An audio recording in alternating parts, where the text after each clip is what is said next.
What a sick fuck. The hardest 3 thrusts. Dude, I'm tripping my balls off. Come to my house telling me to shut the fuck up and then telling me to reel it back in.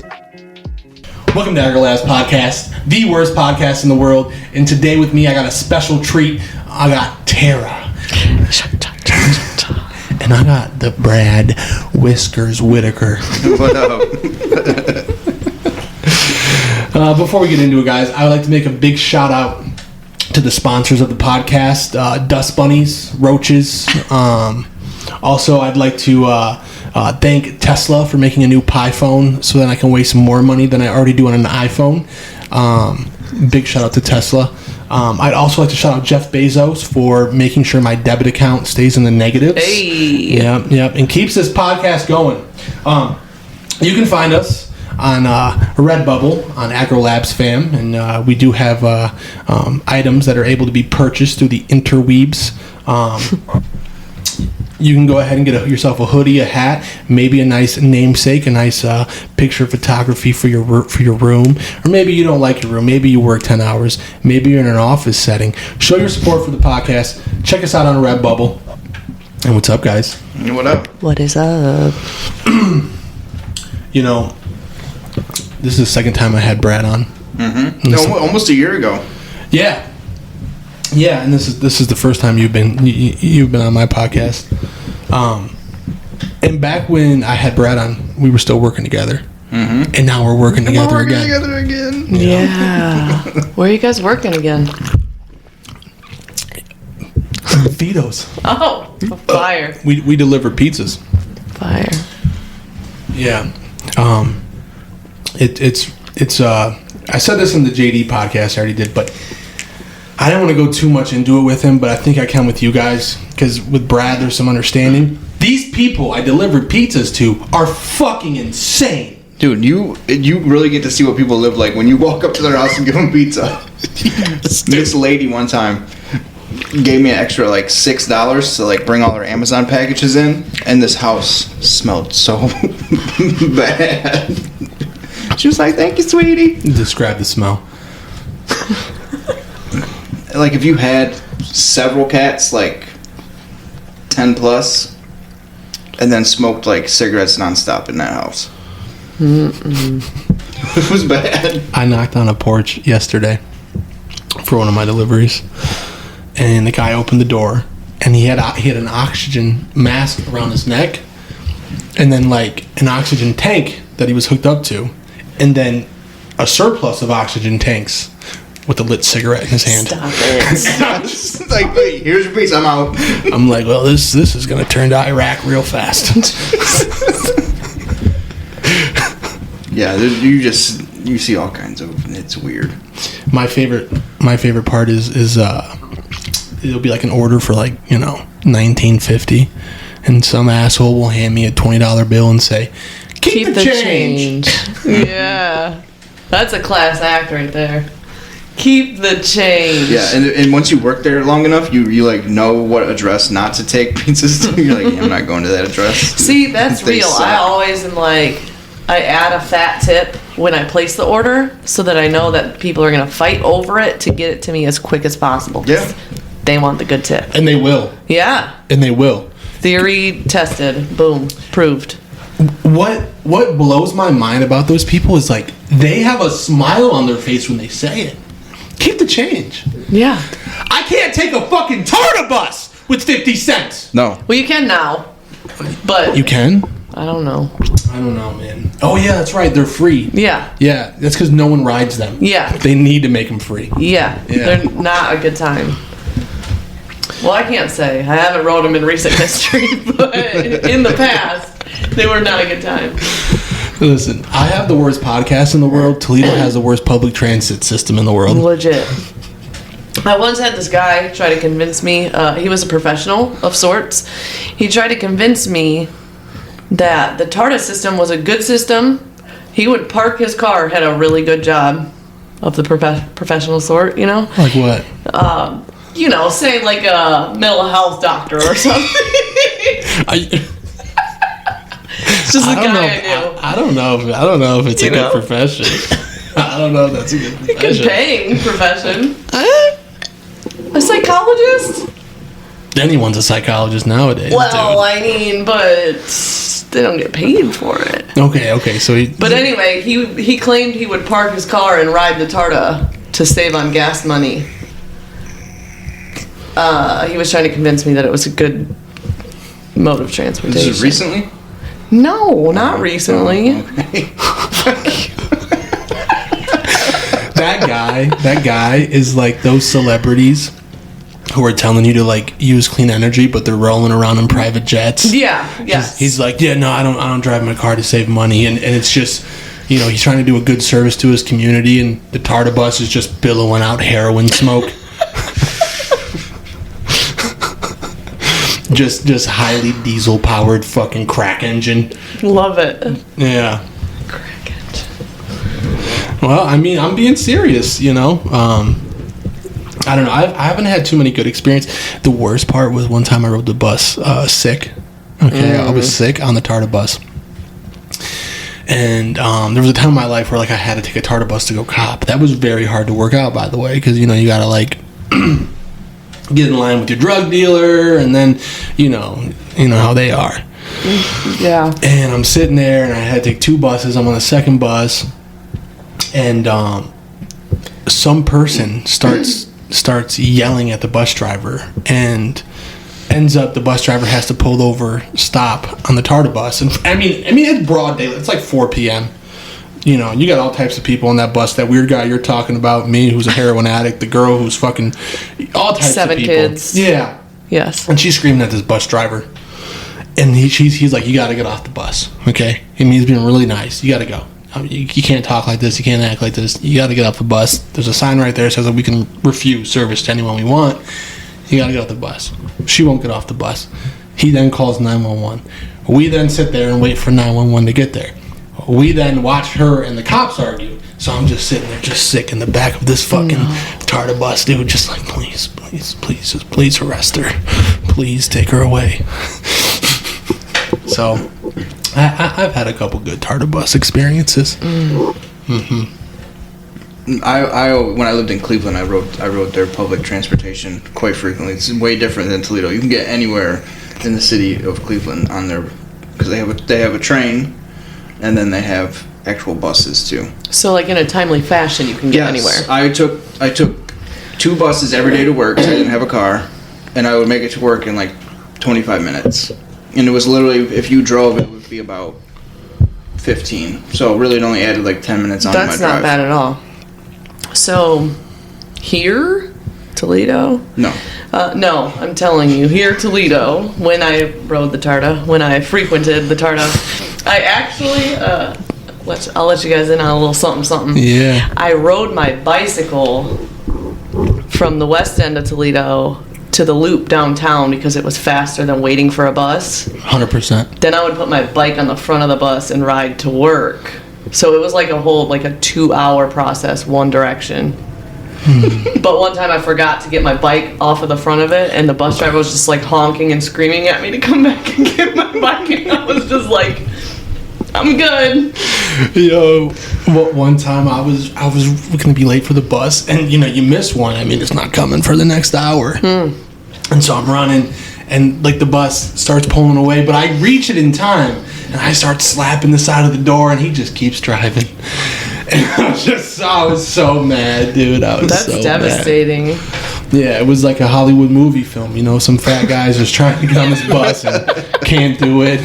They won't even open up the fucking the side door for me, and I'm just left in like the cold and the rain. Driver drives away, and you're just like, Did you guys see that Toledo is beating our national average for homicides? Yeah. And we still have like a couple weeks to go. We're literally killing it. Literally. Yeah. The What's the national average? Oh, I'm sorry. It sets new homicide records, so not national. Oh, so for just Toledo? So I found this out because there's like 10 cities across the United States, really all of them, but 10 major cities where they're talking about how murders are beating the once held records. Right. That's how in America we hold records for murders. You know what I mean? Trash. It's like this. It's like the Guinness World Book of Murders. We're like, what kind of murders are we gonna get this year? Male deal. So, November 19th, Toledo police are investigating a shooting in East Toledo home. Let's see. Toledo tallied 61 homicides in 2020. One more than the record 60 set in 1980. So at this point, Toledo is like a part of the crack epidemic again. You know what I mean? Like, we're there. You will do better in Toledo. I don't think anyone. Well, that's actually not true. No, I'm just being an ass clown. No, I know, but I feel like you can do good in Toledo. You can, if you're doing the right things. Like, I'm not doing anything. Obviously, shit happens sometimes, but I'm not doing anything to put myself in the middle of a homicidal situation. And like I said, I know shit does just happen, but you can do good in Toledo. Yeah, you can. And the bar's so low to do good. Right. You know what I mean? Like, if you do just good, you're actually great. Fucking great. I'm doing so good. I think we all are, dude. And like, that's the thing, right? Is like, but if you dropped us elsewhere, would we be doing good still? I think so. Yeah, I think so too. Yeah, with rate of pays and shit elsewhere, it would equal out. Comparable. Yeah. I think also, like, if we were all the three of us, like, drop ourselves into a new city, a bigger city per se, or one that would be like laundered over, you know what I mean? Like, there's a bunch of cities right now they're all moving out of LA and New York, and they're going to other cities. But if we went to one of those up and coming cities that are much bigger than Toledo, I think that we would be more successful, truthfully. Yeah. And I think that's because there's such a high rate of competition and more people, that you'll meet more people, and which will give you more opportunities. More networking, for sure. Yeah. More clientele, more whatever. For sure. Because, I mean, like, you know what I mean? I mean, by the way, guys, if you guys don't know, Tara is a wonderful tattoo artist. Well, thank you, sir. For example, it's not far-fetched to charge people exuberant amount of money for a tattoo in New York or LA. Correct. But it is in Toledo. Yes. People are like, that's trash, I'm not paying that. And I'm like, that's actually super discounted, sir. Thank you. they're like, you don't do stick and pokes, man? Actually, I was just wondering if you would touch up my infinity symbol. Thank you. You can't charge me less than the shop minimum. What?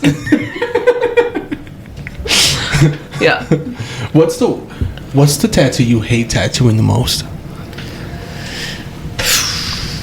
That's a loaded question. What's the one where someone walks in and it's like, I want this, and you're like, oh, you want this, huh? I mean, I would really have to say infinity symbols. I don't like doing them. I don't. And Brad jokes with me all the time about the king and queen. Yeah. Shout out Michael Meredith. I love him. But the king and queen tattoos, I don't like those too much. I've never done one. It's always a particular kind of person who wants a king and queen symbol. It is. It is. Yes. It's always like, I'm going to make you my queen and cheat on you. That's the kind of person it is. It's always that guy. And it's always the girl who has really long fucking fingertips. God. It's the girl who wears fuzzy flip-flop sandals, really long fingernails, and does her makeup too much. Too much. Much too much. It's always those two special people. Mm-hmm. Yeah, mm-hmm. Very special. Very needed in society. I send her random tattoo ideas all the time. I'm like, I'm gonna get this, and I would never, like, 90% of them I don't do, but they're golden though. They're golden. I just want to fill one of my legs with just trash. Just trash tattoos. I'm your guy. Just can you slap on the king and queen symbol with an infinity, please? Yeah. Can you make my thigh an infinity symbol? Oh my god. Oh my. My favorite are the men, the 20-year-old men who get forests on their arm. Those are my favorite kind of people. I have done those. I bet you have. I hate doing those. Yeah. Because it's like I have like this strong desire to make it different. But that's okay. I changed my answer. Okay. I changed my answer from infinity. I strongly dislike Pinterest tattoos. And not that I don't like them, okay? Because there's some good ones. When they show you the Pinterest tattoo idea, is that what you're talking about? Yes, I'm okay with taking inspiration from Pinterest tattoos because there's some really cool ones. I'm not saying that they're like trash or anything. What I do not like doing is replicating these exact Pinterest tattoos that they are insistent upon having. They don't want any variation of it. They want the exact tattoo. That's what I hate doing the most. What do you do as an artist when you're like trying to like hey, how does that conversation go when you're like sitting there and you as an artist, you have this like thought in your mind of like, I'm gonna take this design here, but I want to tweak it, and they're like, no, that's not what they do. That would be better if they did that. But what they do is they like just kind of do the nod and agree thing, and I'll even sometimes on spot I can. What'd I just do? It's okay. On spot, I can give them like a concept idea, like, oh, what if we like changed this like this and put this over here, and yeah, sure, creative freedom, but this is just the idea that I wanted. So I spent all this time designing, and they're like, yeah, no, actually, I just wanted it just like I showed you. It's a terrible time. Oh, thank you for that free consultation, but right. Like, fuck me. And so then you just end up doing it? Like you I kind of most of the time I reach to a point where I'm just like, okay, that's fine. That's what you want? That's fine. What's your favorite tattoo that you've ever done? Like, what do you think your favorite piece you've ever done is?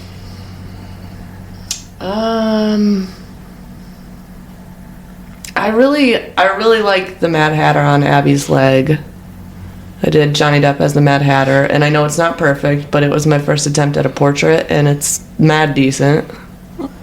It's sick. So a lot of pride in it, I guess. A lot of hard work in that shit, dude. Yeah. Yeah, I was just kind of winging it. It has been wung. People try to. I think, like, in our culture, like, tattoos have become this thing where, like, people, in general, like, I always watch TikToks and you see people who are like, 365th day of tattooing my leg. I love that guy. That guy's the best. And yeah, he's cool, right? Like he does decently for He's fucked. Yeah, his leg's fucked, dude.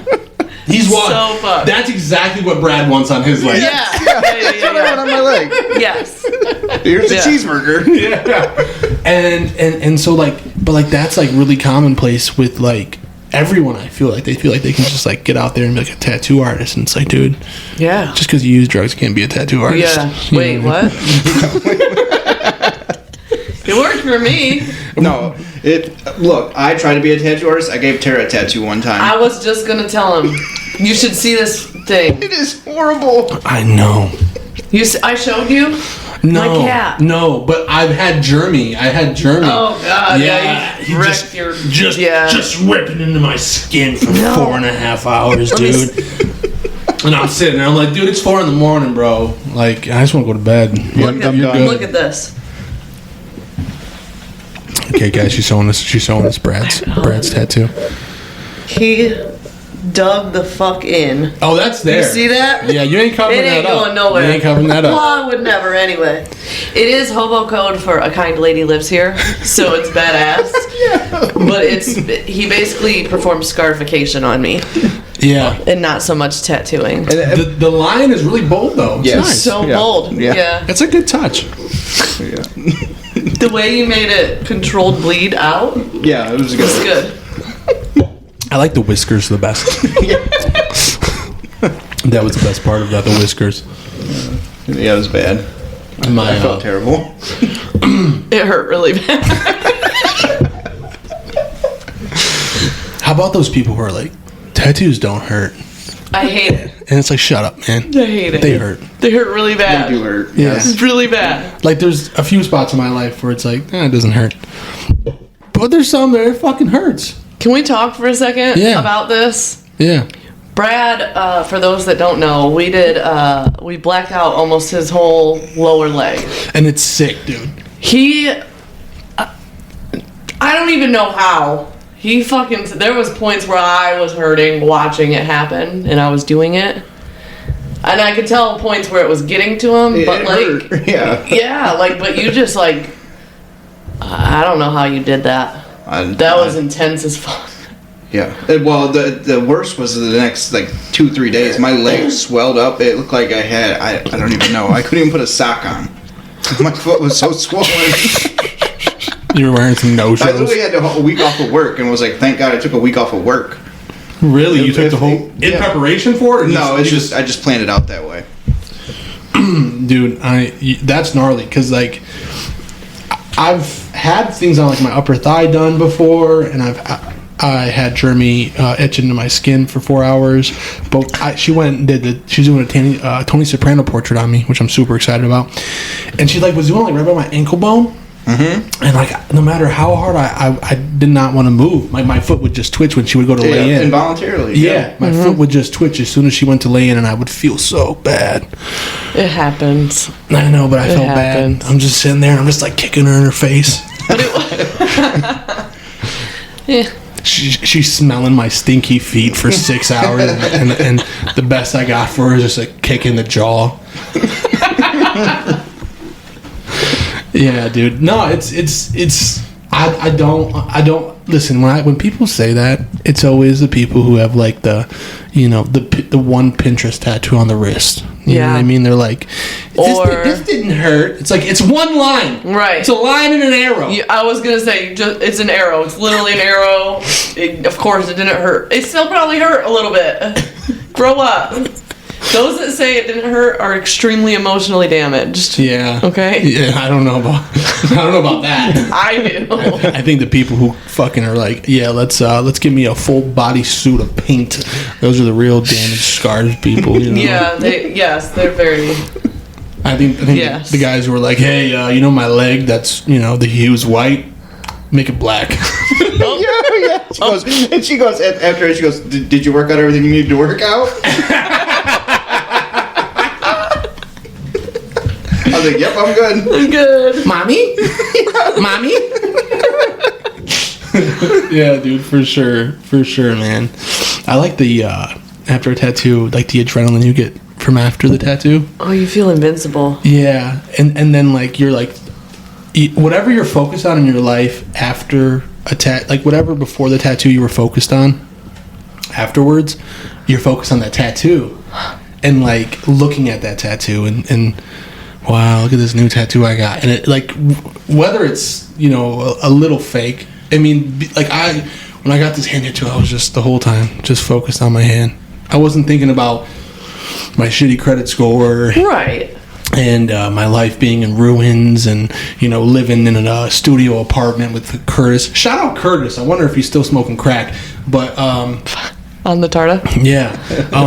I wasn't thinking about that kind of stuff. Right. You know what I mean? Right. I was thinking about, wow, I got this cool new tattoo.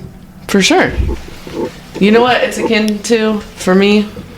Like those mornings you wake up and you're like, oh, I'm having a great hair day. Or for gents, this hat is perfect. The shirt, even better. This pair of pants, fire. Matching shoes, what? You feel like you can take on the whole world. Yeah. And when you get the right tattoo, it feels like that for like the next month and a half. Like you're just like the shit. That's how I feel when I put on those boots. Yeah, yes. I put on a pair of my boots. Watch out, I'm an asshole all day.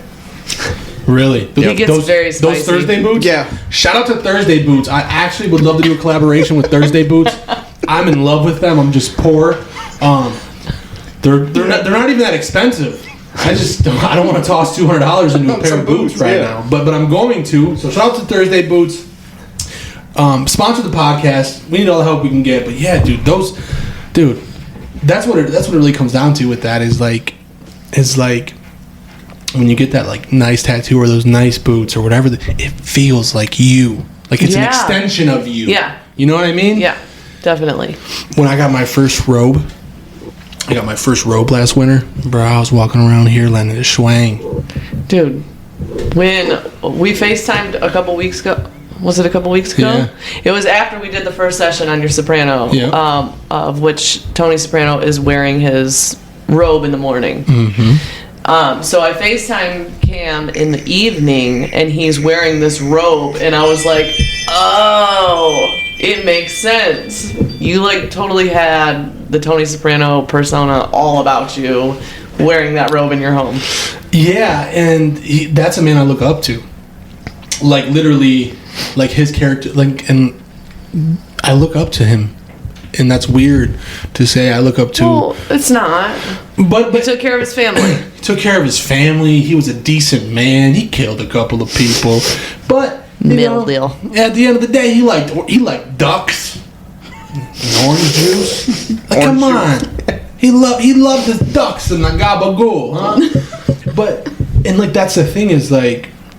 I think tattoos, whether it's Pinterest or whatever, right? Like, there's some tattoos I'm like, that's so dumb. But it's not dumb to that person. Right. No. And that's what it's like. I feel like hesitant to say those kinds of things because, like, the tattoo that I think is not something that I would pick for myself might, like, make or break a different person. Like, that might really set them in motion to accomplish whatever it is they were setting out to do.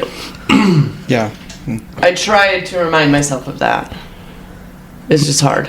My favorite question. I get asked this question all the time about this. Did it hurt? No.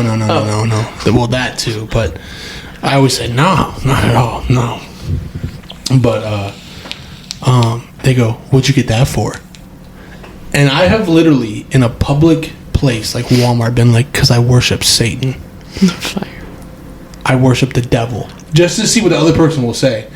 And then they'll freeze up. Or they'll laugh like nervously, but it's like no, I got this on my neck, right? Because I wanted it there. Yeah. Yeah. You know what I mean? Sure. People ask all the time, what does that mean? I don't know. I have a fucking penis hot dog on my leg. It doesn't mean anything. Best day of my career. Best day of my career. It doesn't mean anything. I just wanted it. Keith showed me his. Yeah. I changed my mind about Abby's leg. I choose Brad's penis, his dick dog. It's my favorite. Yeah, and then I have Barney and a Teletubby on the other leg. Really? Yeah. Which Teletubby? Tinky Winky. Holding a purse. And Barney wearing a flannel. Oh, no shit. I texted her one day. I was like, I got a job for you. I want the most ridiculous tattoo you can think of. I was like, do not tell me what it is. I'll just come and get it. And that's what we got. Yeah.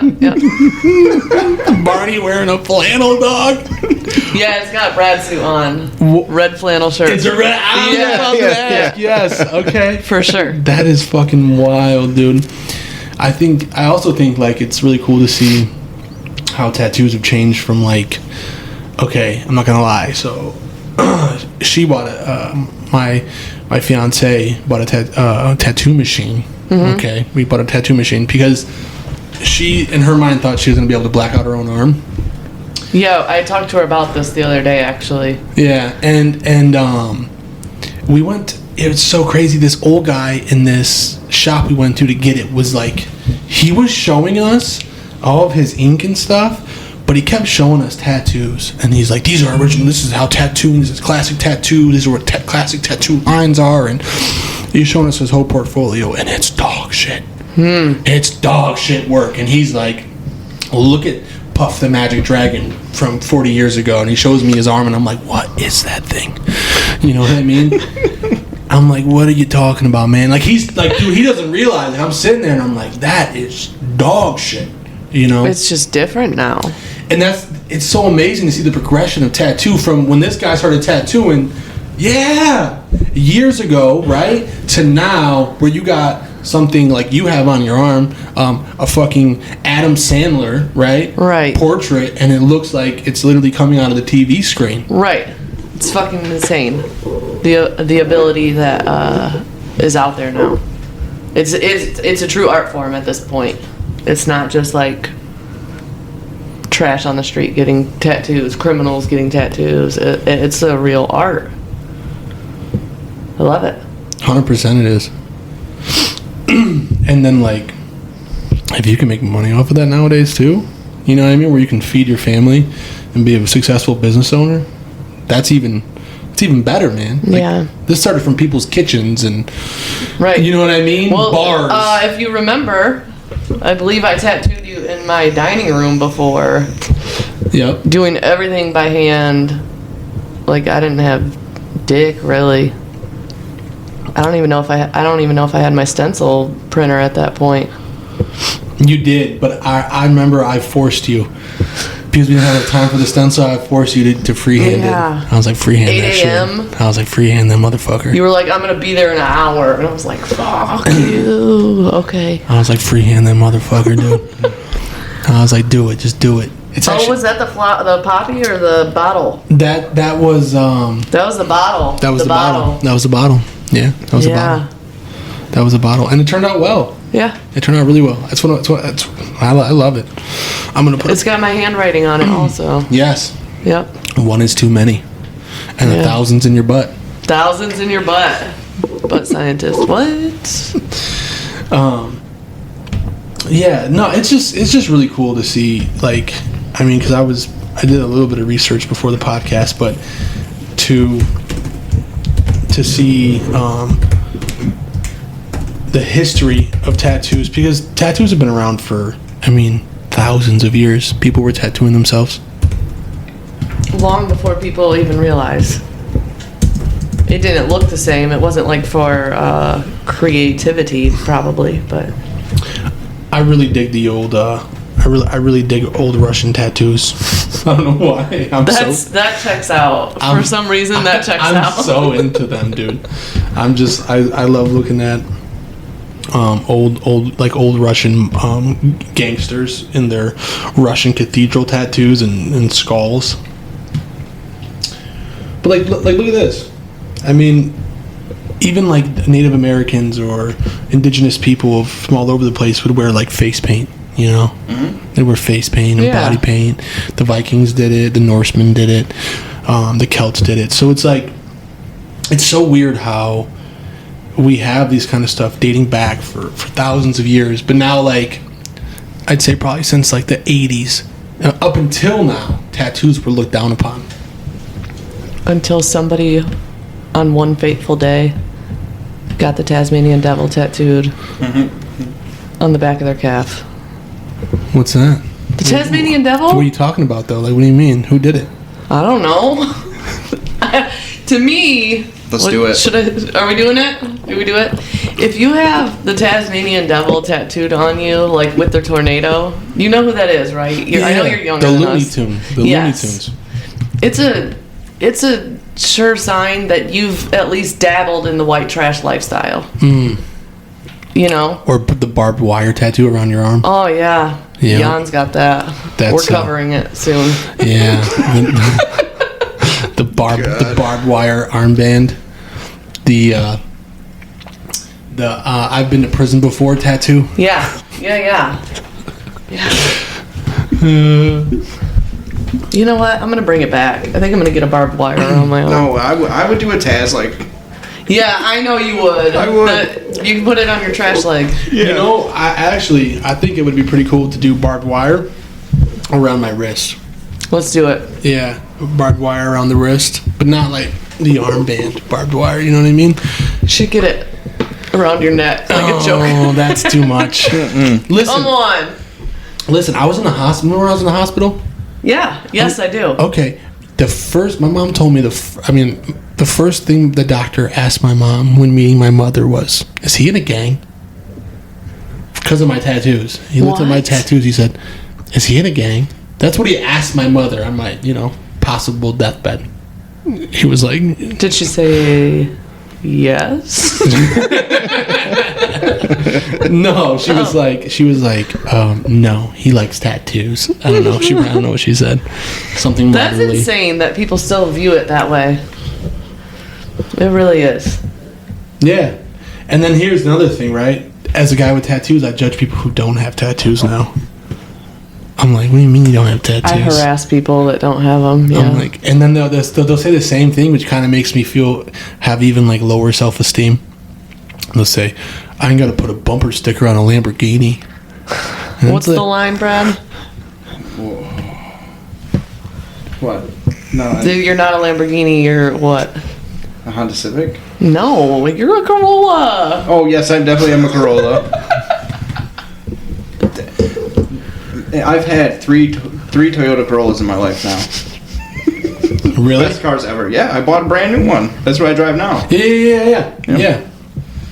Dude, those fucking Japanese people know how to make a Yeah. goddamn car, dude. Yep, just keep oiling it. That's it. There was this really creepy guy, and I used to know. He was like probably 38, and he had a wife, and we were like 14. He used to drive a beat up Toyota Corolla, lived in a nice house, and he used to like take us 14-year-olds down the street and buy us some beer. And we go back and we'd fucking get this guy stoned and drunk, and his wife would just walk in and she would start cussing at him in a different language, and he'd start cussing at her back in a different language, and we would just be sitting there like, what the fuck? But I remember that Toyota Corolla, man. That thing had rust through the seats, and it was still going. Mm-hmm. You know what I mean? It was probably like a 1980s Toyota Corolla, and it was like 2005 or something. Yeah, I've had three. I had 99, paid $500 for it, lasted me like 4 years. Then I bought a 2002, had that for like 6 years, paid $600 for it, and now I finally bought a brand new one. So hopefully that'll last me 20. Is the inside nice? Yeah. Cloth Got all the interior. bells and whistles. Yeah. Yep. Yeah, buying a car is so hard nowadays. Like finding a car that'll last. You know what I mean? Like they're making cars not last. Like they're purposely doing it to where like, well, this car's gonna break down in 6 years. You know what will last? Love. The Tarda. Hey, my Love. I don't think so, man. I don't think love will. What? Okay, if they put it up for vote right now to get rid of Tarda, I don't want to talk about Tarda again. Well, you brought it. I was just joking. I was just joking. You don't want to relive any of those moments? Don't. No, I don't. No. Those moments are what made us who we are today. Yeah. A man like pissing on the wall of the bus station, and that shaped me. Thank you. Thank you, did. random citizen. Dude, when you get on the Tarda bus and you find a fucking old dirty bag of fucking tissues and loincloths, soiled loincloths from some homeless man. No. Yeah, I mean, if I didn't ride a Tarda bus, I'm not sure who I would be today. I mean, yeah, okay, there's some validity to it. Yes. It's very humbling. I can appreciate where I'm at today, for sure. For sure. Did you guys ever think you were going to be where you were at today? No, Absolutely I thought I'd be dead. Yeah. We were just talking about that. We were like, how did we survive so long? Because we were talking about Getting jumped. Yeah, getting beat up and... Yeah. Yeah. No, I thought I for sure would be dead 10 years ago.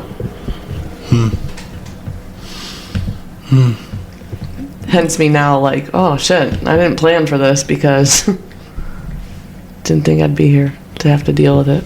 When you guys were in the midst of it, what do you remember thinking? Like, did you remember thinking that, like, because like for me there was this like weird part of my brain where like I knew my life was bad, but then the other part of my brain was like schemes. You know what I mean? It was like, Oh, yeah. I'm going to do this, and I'm going to do this, and then this is going to work this way, and this is going to be this way, and then this is going to be this way. And then that other half of me, like in the back, way back in my mind, it's like, your life is over. There was no duality for me. It was this is my life. This is all my life will be until I die at a very early age. There was no, like, false hope of some kind of normalcy of life. None. Couldn't see it. So, like, you had just completely accepted it for the fact of what it was. Yep. I'm a junkie. I'm going to die a junkie. So, for myself, I didn't know you could get sober. Same. Right? So, like, I did accept that part. Like, I knew I was like, what I accepted was like, okay, this is my life. I'm going to use heroin. I'm going to use drugs. But I didn't accept that, like, my life couldn't be better without it. You know what I mean? Like, I didn't know that part. I just thought it was the same miserable life, but I'm not allowed to use drugs anymore. Yeah. And I was like, yeah, that's a no for me, dog. Yeah, and so, like, I never knew how to get sober or anything like that. So it just was never, it was always like something else. It was like, okay, I'm living out of a hotel and I'm like, okay, I'm going to get a job at McDonald's and I'm going to save some money. I'm going to cut down my heroin usage and then I'll save for a car after I get some money and I'll get my license back. And it was like the most, but it was never like, yo, you should probably get off of drugs. Stop doing drugs. That's all. Yeah, it was everything else but the drugs. Right. I just got to do this different. It never worked out. Did you have the dual thinking, or were you like just full acceptance of this is my life? And yeah, there was times where I did have the dual, and then towards the end, it was just a struggle to get through the day. I knew it was possible to get sober because I've seen like family members do it and friends do it. But I just, typical, like, I can manage this. If I can just manage to do this little bit a day, I'll be okay, and I can have a decent life. Like, I was never really homeless. I always held a job.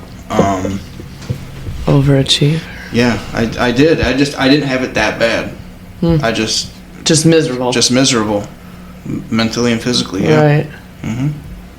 Yeah. No. And well, after I went back out and gotten sober, that was like the big push for me to stay sober. Is I was like sitting in this, I was like taking bird baths at this Toledo Public Library, and I was like watching these like older homeless people smoke crack and get drunk, and I'm like, fuck, dude, I could live to be that old. That would be terrible. Yeah, it would be like, and so like that's like after I had known how to get sober, right? I was like, okay, I gotta get sober. Right. I was like, I gotta go. I gotta actually do this. I can't do this. Yeah, like you got a glimpse of your future. yeah. I was like, I can't be like fucking 65 taking a bird bath. No. One of my life's most humbling experiences was waiting in line for the public library to open up, so I could clean myself. Like you're just sitting out there at 7 a.m. with a bunch of other people who stink, and then you go right at they open up the doors. You know the people give you that look. You know that's intense. There they are. You know what I mean? Here they are, and then you go and you use the bathroom. You wash up next to another homeless person, and you leave. That's yep. You did that. Yeah. Well, that's another thing too, because like, who wants to live at the Cherry Street Mission? No, I lived at a homeless shelter once. It is being in a homeless shelter is more demoralizing than living on the streets homeless. At least in Lucas County, it was for me. You know. I mean, when I was homeless, I either lived in the shelter or in, same as you actually. Not to put you out there, but I feel like you've put yourself out there. Somebody else's vehicle. Yes. I was homeless in someone else's vehicle. Yeah, bro. Yep. And it's literally crazy. Like I got ready for work in someone else's vehicle. Naked. Yep. Yeah, it's crazy. I've literally like taken my pants off and like put new pants on. Yep. In like a Walmart parking lot. Yeah. And just went on with my day. Like that was okay. Like it was normal. Oh my God. By the way, I just remembered this, okay? So, I'm at work a couple days ago. Guys, you know how many times I've stolen from Walmart? A lot. Thousands. Yeah. Countless times. From the age of a young boy. Just 6 years old, stealing bubble gum. You know? And a couple days ago, I'm at work, and I gotta go get, I gotta go get Christmas presents for our holiday party. Because for my Secret Santa. And I go there, I get the presents, and I'm like, man, I want these khakis. I want to buy these khakis. I buy the khakis. I buy a little shirt with it. And I'm like, you know what? I want to wear this fit out of Walmart. You know? I went and bought all the items. I spent like $100. I went and bought all these items. A secret shopper follows me into the bathroom. I knew it was a secret shopper because he followed me right into the bathroom. And he stayed in there while I was changing. And so I changed. And then, you know, I'm not doing anything wrong, right? I paid for these. I bought these items. And I leave, and we're walking out of Walmart's front door, and he goes, this fucking weird, pimply white kid. just a loser, you know? Just a real kind of kid where, he's just a kid, man. He's 18, he's trying to do something good. He goes, hey, man, did you forget this? And it was a tag. You know, it was like a tag from my Paul George khakis that I had bought. They were like $12. And I go, no, I didn't forget it. I left it there, right? And then he kind of like, he's like, I said, why? Do you want a receipt? Is that you want my receipt? Because I'm cool with that. Like, you can have my receipt. Right. And he's like, yeah, I want your receipt. And he was just so like attitude driven about it. I said, here's my receipt, you fucking chump. You know what I mean? Because I'm so mad that this guy thinks he's like caught me red-handed stealing from Walmart. Like, no, man, you didn't catch me. So then he grabs my receipt and he goes, I'm going to give this receipt to the PD and your photograph. And I was like, well, actually, one of my friends with me, not me, he said, rub it on your fucking chest.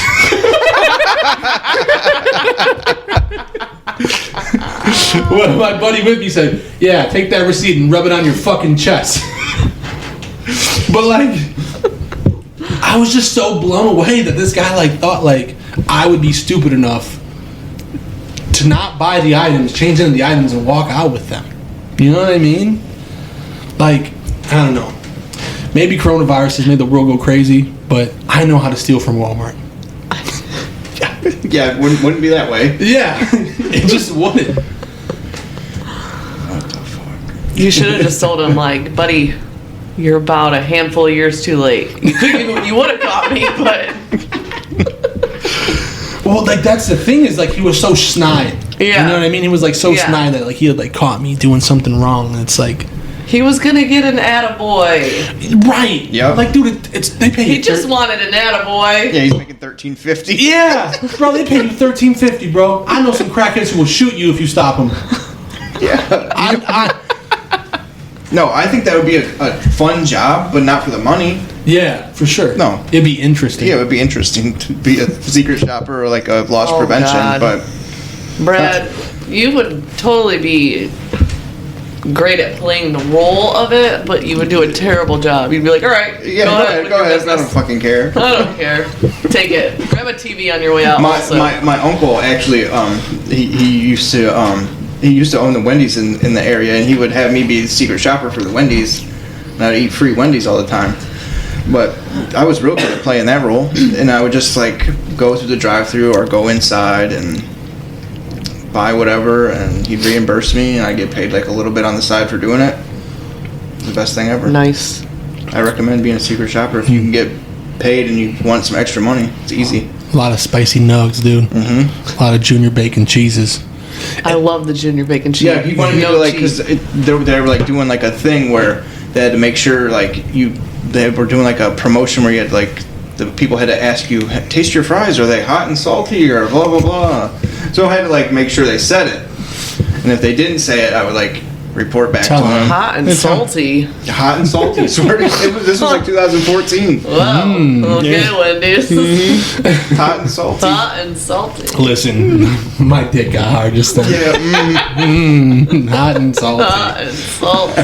You know, it's like, it's also like Wendy's is such like a classic thing. Like, if you ever feel like a piece of shit and you're like, man, I can't get fast food, it deteriorates if you go to Wendy's. Yeah, like, it does. Like when you're in line at McDonald's, you're sitting there like, oh god, you feel like a grease bucket. Yeah, you're like, I'm a piece of shit, dude. You're like, I'm a terrible person. Yeah. You know what I mean? And then you go over the street to Wendy's, and It's fine. they're wearing their paper hats, right, or whatever they're doing, and you're like, yeah, can I have an $8 cheeseburger, please? And you feel like a little bit better of a person. You do. It's You're definitely better than the people in McDonald's. You're like, can I have the number 10 for $12? And can you make that a triple? And by the way, are my fries hot and salty? Hot and salty. I like them salty and hot. All right. You know what's worse than McDonald's, dude? Rallies, dude. Cockroaches are just hopping out of that fucking air fryer it's in there. so good though. Ew. It's horribly delicious. Dude, every time I eat, I can feel one day take away from my life. yeah. Just one for every Rallies. French fry stuff in my fat mouth. I can just feel my heart get a little bigger. Okay, but same thing. Do you feel better when you buy the Rallies fries from the grocery store and make them yourself at home? No, there is no better feeling than ordering the entire Rallies menu for a quarter, for $1 and a dime, and then leaving, eating half of the bag on the way home, so that way my significant other doesn't Yes. know that I ordered that much, and then eat the rest later. Yeah, like your standard meal. Yeah, Yeah. yeah, that's the best feeling. The in the road world. meal and then the standard meal. Yes. That's a real thing. It is. Yeah. It is. Yeah, no, Rallies is the epitome of I'm down and out. Get you a big Buford. Dude, those fucking tomatoes got fucking Alka-Seltzer growing out of them, dude. That lettuce is talking to me as I'm eating. It's like, is it good? Does it taste good? I'm like, it does. Yo, listen, I get worried if my Rally burger doesn't have a hair in it. You know what I mean? know. If there's no pubes in my Rally burger, Is it real? It's not cooked right. One time we went. I made Tara go to Bob Evans with the kids. Oh my fucking god. I was like, oh yeah, this will be good. She had the worst fucking morning of her It life. was so terrible. The kids had to go to the bathroom 6 times, and then her food got fucked up, and then sent back, and then to top it all off, she's eating something. This big ass long hair comes out of her mouth. Yeah. And there was a fly in the bathroom and it landed on my face. It was so bad. I was like, so bad. I was like, I tried. Brad's just eating his pancakes and just God loving bless. it. Yeah. Yeah, it was a really good time. He's just ear to ear smiling, dude, pouring syrup over his pancakes. Your hair's on fire. No, actually, Rhea was good. Rhea was good that morning. She was playing on Brad's phone. They were like buddies. And Thomas was in and out of the bathroom 74 times. I've been there, Thomas. Yeah, you know? I gotta go to the bathroom. He went to the bathroom once, but we had to go to the bathroom 74 times. You know? What was his reasoning behind going to the bathroom? He's 3. I know, but like, he didn't give you like a reason? He wasn't like, I gotta go to the bathroom to see the dinos or... No, just to be up and down and moving about and, you know, being his maniac self. That's gonna be my life here pretty soon. Yeah. Yeah. Buckle up. It's going to be rallies from here on. You see me in 2 years. You guys don't see me from this moment on for 2 years, and I'm just bald. I have a horseshoe haircut. My sides are still growing You should out. just get it cut now, just to really just like settle into the role. I look like Sideshow Bob from The Simpsons. Oh my god. You know, we were talking about our stories a little bit, and this blew my fucking mind. So, you know, we're all old enough in this room to say, like, when we started out, the substance we were using was not the substance that people are using now. Correct. Yes. It's just not, right? It's people will say, "Oh, it's heroin," and It's not. It's just like a term. It's an umbrella term Right. for the street drug, right? That they're using, but it's not heroin. And so this is something I just saw. A chemist in DC's crime lab has discovered a new synthetic opioid being used on the streets of the district. The lab immediately alerted first responders about the possibility the drug could be resistant to the life-saving antidote Narcan. By the way, fentanyl and carfentanil take many doses of Narcan to overcome. Yes. I've had to hit people with 3 or 4. Yeah, I raw dogged somebody one time with mouth to mouth because Narcan wasn't working. Which it's a scary thing. Yeah. Man. It's a synthetic. So let me read this next part. As part of her work testing used syringes to surveil the drug supply for new threats, chemist Alexandra Evans discovered the first known sample of protonizatine in DC. It's a synthetic opioid as far as it's used. We have only observed it in a syringe, so we know that it's used intravenously. The opioid is not a new compound. Evans says that it has appeared in some other cities across the country, but it's the first time it's appeared in the district's drug supply. I'm trying to find it. This isn't the article, but that opioid, that synthetic opioid, is supposed to be like 1,000 times stronger than fentanyl. That's insane. It's supposed to, yeah. What would that even be used for? That's that's the thing, is it's all just made from these fucking labs down in Asia where they just fucking send it to us. Mm-hmm. But like, so the overdose rate is going to skyrocket, basically. Yeah. Probably. It skyrockets every year.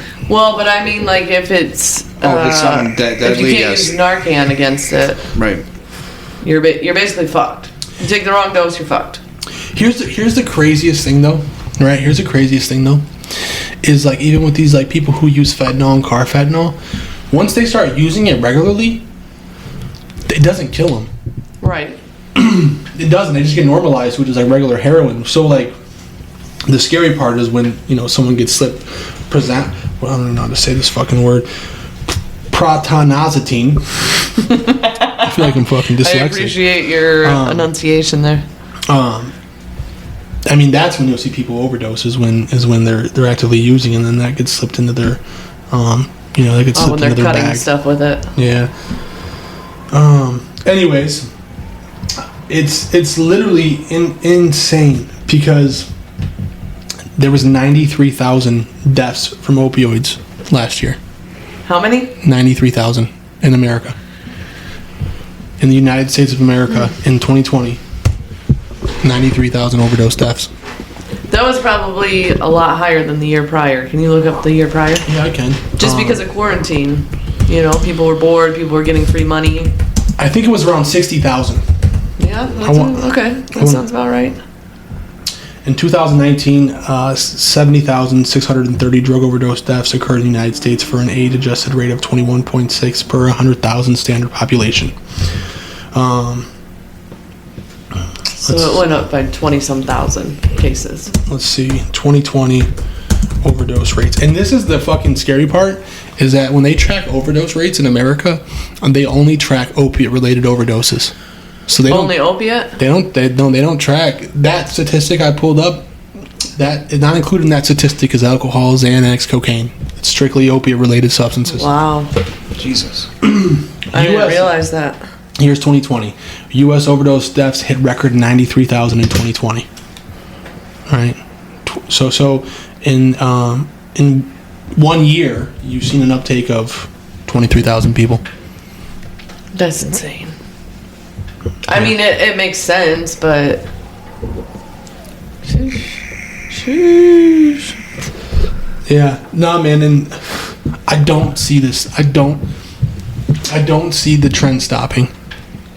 Like, I don't see people... like, we're going to be the old people saying, I did heroin in my day. And there's going to be people who are, like, with these synthetic drugs that they're creating, you're going to just have a new, different type of substance every year it comes around. Mm-hmm. Yeah.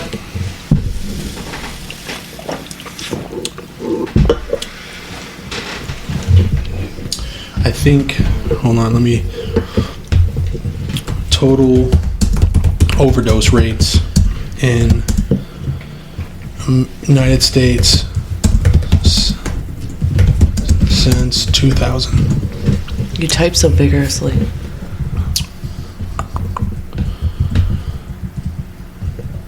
Let's see here. Oh, they've been tracking it since 1968. What? What was the number then? 5,033. Wow. So, since they've been tracking it, over 1 million people have died. Wow.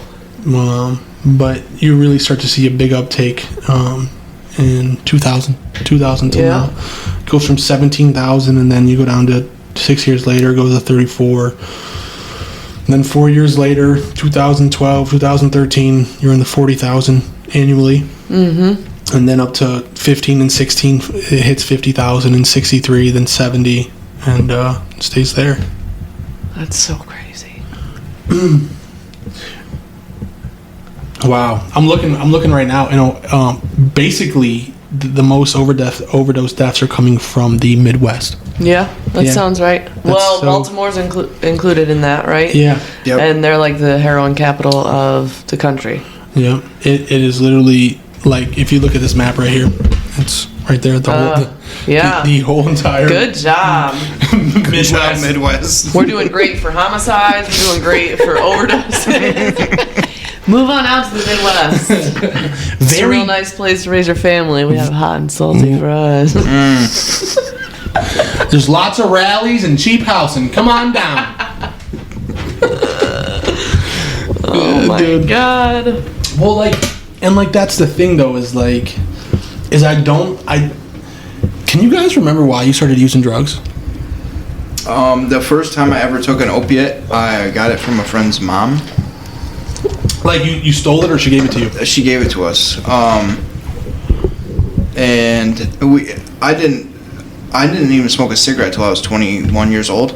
I was strictly weed. I was like, I'm only gonna smoke weed. You were kind of straight edge. Yeah, just smoking weed. Yeah. Rarely drank. And she gave me Vicodin. And I was like, ooh, I like this. I like this. And it was on. Whoa. Ever since then. Yep. Mine was from the doctor. Tylenol 3s after I had my firstborn. Really? Yep. Huh. I can remember the first time I ever snorted a pill. That wasn't for me. I was in this. I was in the Kenwoods. I was in the Kenwoods. And the Douglas Flats. Yeah, they rebranded it. The Douglas Flats. They slapped a new sign out there, put some new carpet, but my blood's still in that it fucking never would have soil. happened if it was the Douglas Flats then. Yeah, it would have. Yeah. It would have.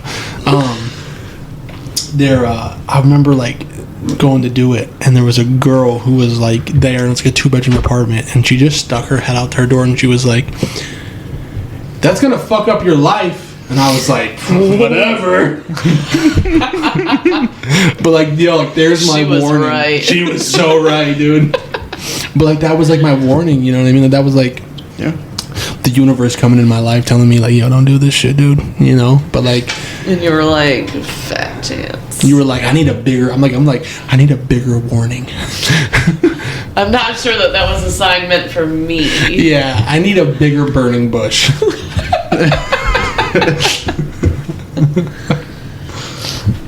What you got over there, Brad? Oh, I was just looking at the opiates, and most of it is synthetic. If you look at the little chart here, the other ones kind of stay steady, and then synthetic from 2015 to now just jumps from 10,000 to above 40. It's insane, man. For total overdoses, yeah. And that's, I think how we're treating drugs and mental health just needs to change in this country. It does. It just there needs to be bro. They're using the same techniques they've been using since the 50s. You know what I mean?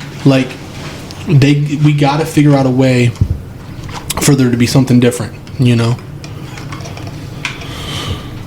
Speaking of drugs. Oh, those are the best. Those are the Midols. The Midols. Yeah, look. Okay, so I work in an office. It's Where did that go? all females. I had a headache one day. It was the only thing available. That worked so much better than a Tylenol or an ibuprofen A Midol? for a headache. Yeah. So good. Really? So good. They're like caffeinated. Yeah, except for these. I accidentally got our caffeine free, which was a mistake. You should have got the blue label. I know. Yeah. Well, it was really weird. A couple days ago, I like woke up and I was like, wow, I feel great. You know, which is, I have constant headaches all day long from a brain injury I've had. And so, like... Nothing helps?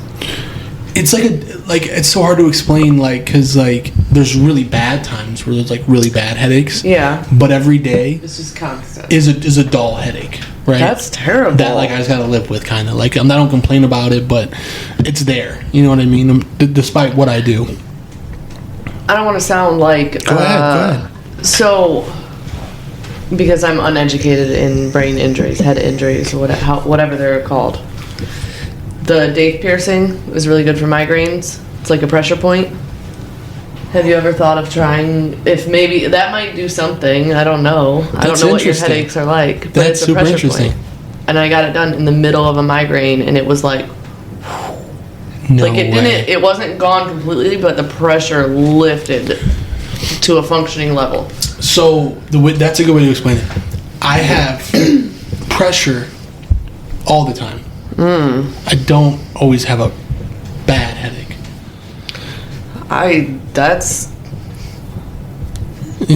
salute to you. Well, how do you focus on anything? You're used to it now. Well, that's the thing. Like, I woke up and I was just like, I woke up a couple days ago and I'm like driving to work and I'm like, I feel great today. And it was like so random because like I don't realize when I feel like shit from it. You know what I'm saying? You're so used to it. I'm so used to it, and like I just woke up and I was just like, wow, there's no pressure in my What head, is this? There's no headache. And then like what it really made me think of is like, now I understand like older people and like kind of like what feeling old is like. Like you don't ever get to feel the way that you used to feel again, you know? Like you used to like, you know, wake up at 18 and not worry about anything. And then like by the time you're 60, you're like, you know, gravity's really hitting you and weighing you down. So it was just interesting because, you know. So it took you a second to realize why you felt so good? Yes. That's insane. Like I was like, what is this? I like, cause like I was like, man, my morning's going great. And I'm like, oh, I don't have a headache right now. That's wild. Yeah, man, it blew my mind. And I think that's like, a lot of us in America, where we just like deal with pain. You just become used to shit. Yeah. Yeah, you know, like we just go on through our days just, you know, ignoring That's some right. things. That is so true. I don't like that. Next subject. A little too deep, A dude. little heavy. Yeah. Little heavy. Yeah. Well, no, I mean, I just, the same way that I felt that day where I was like, wow, I feel great. Like, I feel like they can make a major overhaul of recovery and mental health in the world. And I the way that they're trying to, it works, but like, yo, don't we want better? You know what I mean? Like, Does it work? enough. Here we are. Yeah. Enough. Yeah. Yeah. It works enough. It works just enough. Just Just enough. It works like just enough, right? Squeaking by. Yeah, like the antidote is just enough. But like that's the thing. Like, I also think that like you're seeing this right now in this world, the world that we're in, because of Corona. You know what I mean? Like, I think people are at their wits' ends, especially with mental health. Yeah. And I feel like there just needs to be a complete overhaul of this of mental health and how we treat addiction, Agreed. because they go hand in hand. And I'm not saying I know, but like that, bro, you got people reading the fucking DSM-5, and that shit is so fucking old, and they're making up terms for shit that wasn't even there, and they're making up new diagnoses, and they can't even fix depression. You know what I mean? Correct. Like, you can't even fix someone's depression. I wouldn't or- say they can't. They don't really care to actually fix the shit. Generally speaking, Yes. they just want to bury it. A Band-Aid. Next. Yeah, put a Band-Aid on it. Yes. Hey, we're gonna gene test you. We're gonna figure out what kind of medications are gonna be best for you, and then we're gonna fill them. And then when you stop taking them because of your depression, Yeah. right? Here's some Zoloft. Your penis will not work though. Which will make you even more Perfect. depressed. Listen, I get depressed. I don't have depression, but every time my penis doesn't work, I know what depression's like. Okay. Yeah. I'm like, man, this is the big sad. The big sad. Yeah. So it's. I just feel. I don't know, man. I also think that social media does not help depression and anxiety. It's like a fad these days.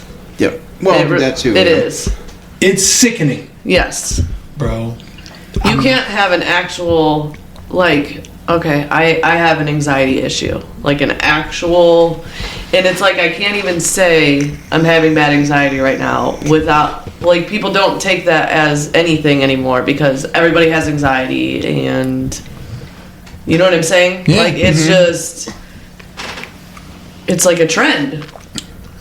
It's the worst trend ever. But social media has also isolated people from being people, having a conversation. Yes. I get anxiety when I meet new people because I don't like people in general. You don't like me? I like you. Okay. But how long did it take me to warm up to you? Yeah, a long time. Okay, a long time. Good year. But people are not used to communicating face to face. Correct. Either over text or all kinds of forms we have to communicate. I literally wrote on my business card to text my phone number. Please. Yeah, right. You don't want anybody coming in there. Just text it and I'll get to it maybe. I'll let you know. You know how much anxiety I have when someone calls me and that's a number I don't know? Yeah. Yes, I do. Oh my God, what do I do? I do know how much. What do I do? And it's so bonkers, man, because I'll be on social media and it's like a badge of honor for someone to say they have anxiety. Oh, yeah. That's what I'm saying. Bipolar. The new thing is autism, right? Which they'll take autism tests and say I'm autistic. Yes. Sir, you might have some traits, but I don't know if you're autistic from your internet test you took. You're right. Cosmo Girl might be a little off on this one. Whatever. But how crazy is that, right? Someone's thinking from them watching social media, I'm going to take this internet test and I'm going to figure out if I'm autistic. Yeah. No, go to the doctors. I become convinced regularly that I'm all these things. I am autistic. I have ADHD for sure. Just from watching a string of TikToks. I'm complete basket case. I have all of them. You're I don't know what it is, but it's not right. Put a finger down if you are unstable. You put your phone down. Right. Yeah. No. It's and it's this weird. It's just a weird culture where it's just and then also instead of wanting to do better than that, it's then it becomes kind of the space where the toxic behaviors and traits you have are okay. Yeah. Because I took an internet test that told me I'm autistic, or my friend said I have depression. Sagittarius. Red flags are. Oh God.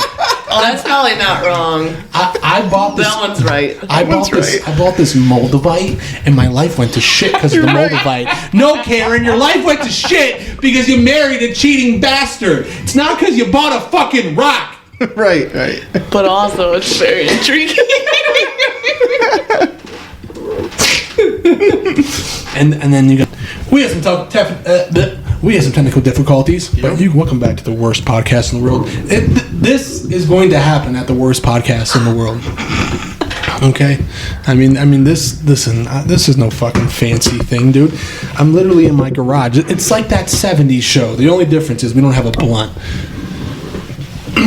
So we don't. Speaking of the worst podcast in the world, my wonderful loving aunt brought something to my attention. Okay, and I'd like to read it on air. Let's see. And okay, disclaimer. She has very good intentions sending this. Hi, Cam. I do not like you dragging your podcast down by saying it is the worst podcast in the world. It is. Okay? It is the worst. But, like, hold on. It's not about it. It's the worst podcast in the world. It's the worst podcast in the world, right? See the tone difference? I see. And the reason why it's the worst podcast in the world, it's a tagline, is because we talk about some of the worst things. Yeah. Right? Yeah. So it's the subjects we talk about, it's the genre. It's not because it is the worst podcast in the world. You know what the worst podcast in the world is? It's any of those podcasts that are like fake and manufactured and this is NPR. Those are the worst podcasts. However, my podcast and the branding of the podcast is that because we talk about some pretty terrible topics. You know? Pretty horrible things. We talk about some real shit. So that's why it's the worst podcast in the world, right? And also it's funny. It's funny to say I have a bad podcast. That's why. Okay? Don't take it so literally. Literally, how about this? Don't take anything I say literally. How about that? Except for the things that you mean literally. Yes, but that's for you as the listener to figure out. Not me. Not me. Correct.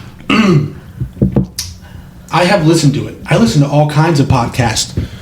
Oh, so you're a podcast connoisseur? Aunt Sharon. And listen, she might listen to this. And there's no hate. There's no hate what I'm saying. But she follows it up with a very positive message. Yours is not the worst. Thank you, but you're missing the point. I don't think I have the worst podcast in the world. I think you are setting yourself up for failure by advertising the worst podcast. I set myself up for failure long before the podcast. Yeah. Okay? Long ago. The podcast is just the icing on the cake. The cake was already baked. It is like a self-fulfilling prophecy. If you say something is the worst, it will become the worst. It is the worst. There's not becoming. It's the worst podcast. The Agro Labs podcast is the worst podcast in the world. It's not becoming. It already is. It's a present thing. You said the cake was already baked. Now listen. Now listen. She wore my ass on this next comment. You want to know what will make it better? I don't want to know what will make it better, but go ahead. Less talking by you. Bazinga! Bing bong! Fuck your life! Oh my god. She's right about that, and I have to work on that. And so, like, by the way, if you're listening, Aunt Kathy, I read this with a complete and utter open mind with what you were saying, okay? And I found that part to be actually true. Let your guests speak. I would if they talked more. Have specific questions, noted. Do not glamorize addiction. I'm not glamorizing it, okay? And here's another thing. The reason why it's the worst podcast in the world, and some things that people might listen to and think that I'm glamorizing, understand this. Every single person I usually have on this podcast is in one shape or another a part of recovery. Okay? And so the way we talk about drugs and alcohol is not going to be like the way that normal people talk about drugs and alcohol. Okay? It's just that simple. Correct. I have to joke about it. And also, I've had some traumatic shit go on in my life, okay? So if I want to make some jokes about it, I think I can. I think I can. I am so sorry you have had to go through all that you did. Okay, let me be honest here. It wasn't that much. Flip-flop like that. But like, really, like, listen, the lives that we have lived as addicts. But are you doing the thing again where you just get comfortable with how you were living? Because if you really look at it objectively, okay, so this you've gone through a lot of shit. Maybe, right? But like, compare my life to someone who's living in a third world country. In relation to how humans have lived forever, drugs or no drugs, I've lived a pretty good life. You know what I mean? I was never starving while I was homeless. I might have had to take a bird bath, but really, what makes me it doesn't matter that I did all those things, you know, because like my life still could have been worse. But thank you for caring about me. I am proud of you. Thank you. It feels good for someone. it feels good that someone said that. You have cleaned yourself up. You dirtball. Yep. I'm such a fucking scumbag, dude. Scumbag. I'm such a scumbag. Scum of the earth. You are maturing every day. Yeah, until I read your text to the entire internet. Yeah. I was. You were doing a podcast. It can't be easy, but you are doing. ! Yes, I know I'm doing a podcast and I'm trying, okay? It is not the worst podcast. Keep striving for the best. I love you and I'm proud of you. So very heartfelt at the end, and I think some of the things she said, I actually read the text and I was like, you know what, she's right. And the other part of it, I think she just completely missed. Yeah, just missed it. So I decided, I don't really know what to say to that because I had to absorb the information. Yeah. So I decided to text her back. Thanks for listening to the worst podcast in the world. And she texted me back, welcome.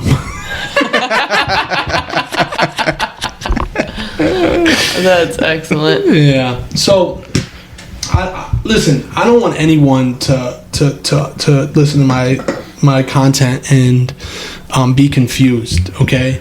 Half the things I say are a joke. Half of them are super real. Okay, and half of them are upfront and honest. Okay, and the reason why it's the worst podcast in the world is because it's the worst.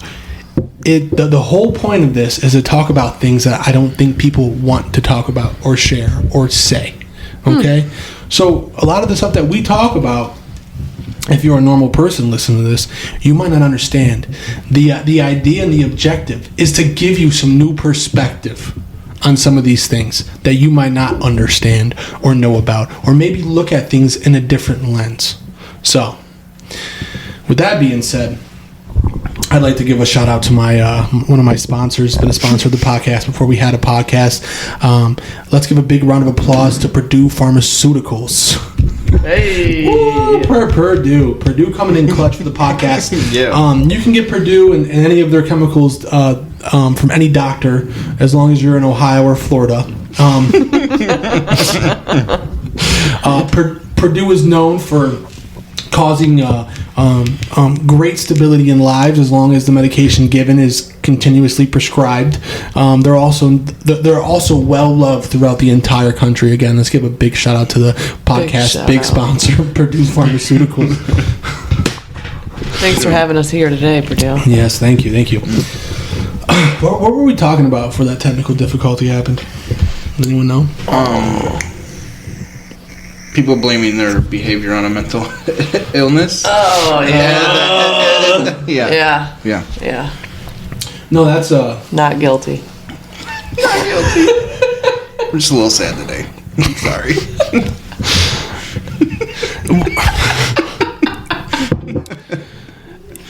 You knew I was gonna be a fucked up kid when they tried to prescribe me Ritalin, and I was like, no, I don't want it. I fought tooth and nail for them to not put me on Ritalin growing up. Did you win? Yeah, I won. Nice job. Absolutely, I won. Yeah. I don't know. Maybe I'm just so used to raw dog in life that, I mean, let's be honest. I was probably self-medicating for a long point in time, but I've been raw dog in life for so long. Who cares if it's better? Who cares? But that's what I'm trying to say, guys, is that I'm not sure if I really needed Ritalin at that age. Right. I'm not sure. I was gonna ask. Looking back, do you think you should have taken it? No, I know there's times where I can be super unfocused. Yeah. There's times where someone will say something, a full sentence to me, and I'm like, yeah, and I didn't hear a word, and I'm looking dead at them, right? But I don't know if a 6-year-old boy should be put on Ritalin. Yeah. Literal meth. It's meth. Yeah. Mm-hmm. It's literally an amphetamine. I don't know if. And here's the thing. This is how I know I'm probably ADHD.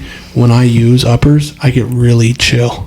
I act normal. Not me. No.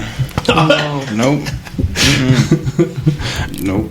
My brother was prescribed Ritalin, or I think it was Adderall actually at the time, and he didn't like the way it made him feel, and because he would not eat and all kinds of other things, but he would end up giving them to me instead. And yeah, I like that. That's it. Not much of a story, but I liked it. Yeah. Well, it's like in the business world, it's like a real big thing for like people to be on Ritalin, and in college and stuff, people are like, oh yeah, you want to get through college, like get prescribed Adderall. Like, you know what I mean? I couldn't do that. No, I like to sleep. Yeah. So. Yeah. There was a girl I used to talk to, and she'd always talk about how she has like insomnia problems, and then like one day she told me, she was like, yeah, I mean, Adderall is really hitting me right now. I'm like, oh, that's why you can't sleep every night. Yeah. That makes a lot of sense. And that checks out. I tried telling her, like, yo, I think it's due to you being prescribed Adderall, and she's like, no. I'm like, no, I don't want to change that. Yeah, she's like, no. She's like, I've had insomnia problems my whole life. And I'm like, okay, when did you start taking Adderall? Younger? 3. It's not recommended for children under 6. Oh, 6. And that's my point. It was like as soon as I turned 6, this like first grade teacher was like, that active, energetic young man needs to calm down. He needs medicated. That's their solution though. If you're too hyper, give the kid something to do. You're not engaging the kid enough if he's like that. That's the way I feel. Dude, they're gonna try and get Tom. I already know it. They probably will. Yeah. What was your childhood like? Like growing up, what do you remember like doing as a child? I don't really. Really? Yeah. I remember like riding my bike. Yeah, riding my bike, playing outside. Yeah. Playing outside. Yeah. I remember playing with the kids in the neighborhood. Whittling sticks. Oh, what? You guys ever sharpen sticks to create swords? No. No. Yeah. You never done that? Yeah. No. We used to have wars. We used to get like a stick, and you want to make sure your stick's like thicker, and you whittle it on the cement to sharpen it, and you'd have like a spear or like a sword or whatever. My point though is like, what are these kids doing nowadays? Not that. They're not doing tablets. That. They're doing tablets and stuff. So I'm sure the problem that I had when I was 6 is just fucking skyrocketed for these kids nowadays. Yeah, I'm sure. We weren't whittling sticks and stuff, but we were like, there was constantly like 20 of us in the neighborhood playing basketball or football or kickball or whatever, riding bikes, doing shit. Not being home, I'll tell you that much. A community swimming pool? That was like a common thing for me to do. Like, I'm going to go to like this... We had the community swimming pool. I'm going to go for this godforsaken swimming pool in the middle of Toledo, and I'm going to have fun. You know what I mean? Like, there's a turd just like doing laps around the water as I swim, and I'm having the time of my life. And meanwhile, some first grade teachers like, you want some Ritalin? And I'm like, what? I'm doing great. I don't know, man. I just think the way that they're trying to, I'll say this: the way they're trying to alleviate mental health diagnosis is not working. I don't think they're fixing it. I think they're alleviating symptoms. Yeah, for sure. For sure. A bunch of zombie kids walking around. And where I work, I work at a child's mental health, and the amount of kids that I see prescribed Adderall and Vyvanse and all these methamphetamines it's crazy. Literally thousands of kids. That's insane. Prescribed that, like high doses too. That's insane. Mm-hmm. Well, I know why I feel like shit, right? Like, there's a reason why I feel like shit. I'm 320 pounds. I eat like dog shit. Are you? Yeah, I'm 320. Get real. Yeah, I'm 320, dude. And my point to this is that, like, bro, I know how to feel good, right? Yeah. It feels really good when I work out. It feels really good when I go for a jog. It feels really good when I eat healthy, right? I feel, generally speaking, better. Right. You know? But people take the easy way out. I take the easy way out every day. Every day I take the easy way out. You know what I mean? Instead of going for a jog in the morning, I pick up a fucking Venti caramel frappe at Starbucks. Yep. I could go for a jog in the morning, but in my fucking, in my homeopathic brain, this ancient brain of mine, I'm like, oh, sugar, yeah, caffeine, you don't need to run.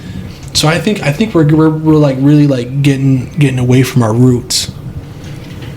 Listen, I've paid for a Planet Fitness gym membership for over 4 years now to specifically rage run. When I get upset enough, I go there and I run for about a half hour. And it's like once a month. And I've paid for a membership for that. That's why they're still in business. Yes. Because I have a membership there. And I go there 3 days. I go there for like a 2-week period. I'll go over like 5 days a week or like 3 days a week. And then I'll be like, yeah, I'm a little sore. I don't think I'm going to go back. I don't think I'm going to do that again. I don't think I really want to. I think I don't want to be skinny. I don't think I want to live that long. And dude, Planet Fitness is the worst. Can we just say that? I mean, I'd agree. I mean, it is bad, dude. I mean, it's like the front attendants. You walk in and they're just picking their boogers. Basically, they're picking their noses, and they're like, "How can we help you today at Planet Fitness?" and then you lift up something heavy and they yell at you. It's the best. I don't think I ever did any actual working out at Planet Fitness. I paid for outside memberships. That's just my rage running place. You just go there once a month, just run on that treadmill, and then you're done. Yeah. How do you feel after you're done running, though? Relieved. Like you need a cigarette? Like I need my oxygen. Can you vape in Planet Fitness? You can. Yeah, I mean, you literally can vape anywhere. I vape in the grocery store. I vaped at Chipotle earlier while I was waiting for my food. No one says anything to you either. Nope. They'll catch you, and listen, they will catch you. I'm not ballsy enough for it. They will catch you, and they will not say anything. They'll make direct eye contact, and I'll go. Listen. And they won't say a word. Nope. When I got before I got sober, like, I thought it was hilarious. Like, oh, there's a police officer right there. I'm about to bust this line. Arrest me. Ha, ha, ha, ha. And now I'm sober, and I'm like, you can't vape in here. What the fuck is that? What the fuck? Oh, I don't know. I get some kind of sick enjoyment out of being sober and, like, still doing some wrong things. Like when I call that guy a chump at Walmart, or like there was a cop who pulled me over in Sylvania, and he was just asking me all types of questions. When's the last time you've been arrested? You got any warrants? And I'm like, hey, asshole. I didn't call him an asshole. I'm like, don't you have that information when you looked up my license plate, when you seen my name? And he was like, well, I was just asking. I was like, well, you already know. And of course, he came back with the ticket. He came back with the ticket, and he's like, I'm going to give you directions to Sylvania Courthouse. And I was like, you don't need to give me directions to Sylvania Courthouse, buddy. I said, I don't need directions to Sylvania Courthouse. I've been there plenty of times. I said, have a Merry Christmas. What'd you get pulled over for? Making a right-hand turn that I wasn't supposed to. So it was one of those, like... real nice, Cam. No turn on red. Yeah. Here's the fucked up part, though. There was a turn lane for right-hand turns. So, like, it, like, curved. You were in the left. No, I was in the most right lane, and I was in this curved lane, but on red. In Sylvania, you can't turn right there without it being green. Right? But... So he just pulled me. He ran my name. He just wanted to fuck with you. Yeah, he ran my name and he pulled me over for it. Which is fine, I get it, but like it's just the incessant questioning that they will always question you. Yeah, and it's like, you know what blows my mind? I've watched so many like murder documentaries, and I've watched so many like people who are interviewed by the police, and they just say the most wildest shit to the police. They'll be like, the police will be like, did you kill that man? And they'll be like, I don't know. I don't know. What? Like they'll be like, they will literally have full-blown conversations with the police, and the police will be like, we're just here to help you. I know. And they're telling them everything. They're like, yeah, I First 48? The first 48? Yes. I'm like, you fucking idiot. Yes. What? It's like you should never talk to a cop, bro. No. The detectives they're not here to help. Detectives not are in that like, way. we're going to help you with your suit situation. We're going to make sure that, they go a little... They're not going to go easy on you, bro. No. They're not... The jury and the judge are not going to go... And the prosecutor are not going to go easy on you when they find out how you killed this guy. You maliciously murdered somebody. Yeah. It's like, nobody's shut going your easy mouth. on you. Dude, it's so easy to say. I like to see my lawyer. Not speaking unless I have a lawyer. But they're just having an hour-long conversation with the cops. It's nuts. And all they got out of it was they get themselves like a Coke and a cigarette. Yeah. Mm-hmm. I did do that. Like, I allowed the police, I was arrested. I allowed the police to search my apartment because in my mind, I was going to get to have one more cigarette before I got locked up. Did you? Yeah. Yep. In my living room. What'd they find? Stuff. Evidence. I was watching this one video where they were interviewing this guy and he wasn't saying much, and it was like for a robbery. And he's like, I'm not talking to you guys. That's all he was saying. And they were like, well, can we do anything for you? He's like, yeah, I'd like a Coke and a candy bar. And they brought him a Coke and a candy bar, and he eats the Coke, and he's like, how about another Coke? And they bring him another Coke. And he's like, all right, you gotta tell us what's going on. He's like, yeah, no, I'm not talking to you guys. I just want And I'm like, there it is, man. That's a good guy. Yeah, that's nice. But no, it's just crazy, man. That like, and here's the thing. I do not trust our judicial process nowadays. No. Like, I don't. Like, after watching these documentaries, after knowing that people are wrongly convicted off of evidence that sometimes the courts will use evidence that it's known to not be 100% effective. Correct. They'll use, like, different techniques that they have an expert there to explain it inside the courtroom, but they know that these different tactics they're using isn't 100% foolproof. Like, the only one that is foolproof is DNA testing. I also don't think that a judge should be able to what do you call it when a judge is elected in? Voted. No. Like, they sit on the stand? No. They sit on what a are board? A committee? Like, like a judge is a judge, like Ruthann Franks. Judge. She sat as judge for years. Oh. You know what I'm saying? Yeah. I feel like they should be rotated in and out because they become so callous and they judge harshly without really listening because each situation is different. And I know that you can spot shit after doing it so long, but sometimes they're wrong because they're calloused. Well, and it's not really... The judge is the icing on the cake, right? So, like, it's like the cherry on the sundae. Right. So, like, if you have, like, a judge who is calloused or, is whatever, right? But it's really the prosecutor. That prosecutor will literally try a case that he knows, certain cases, right?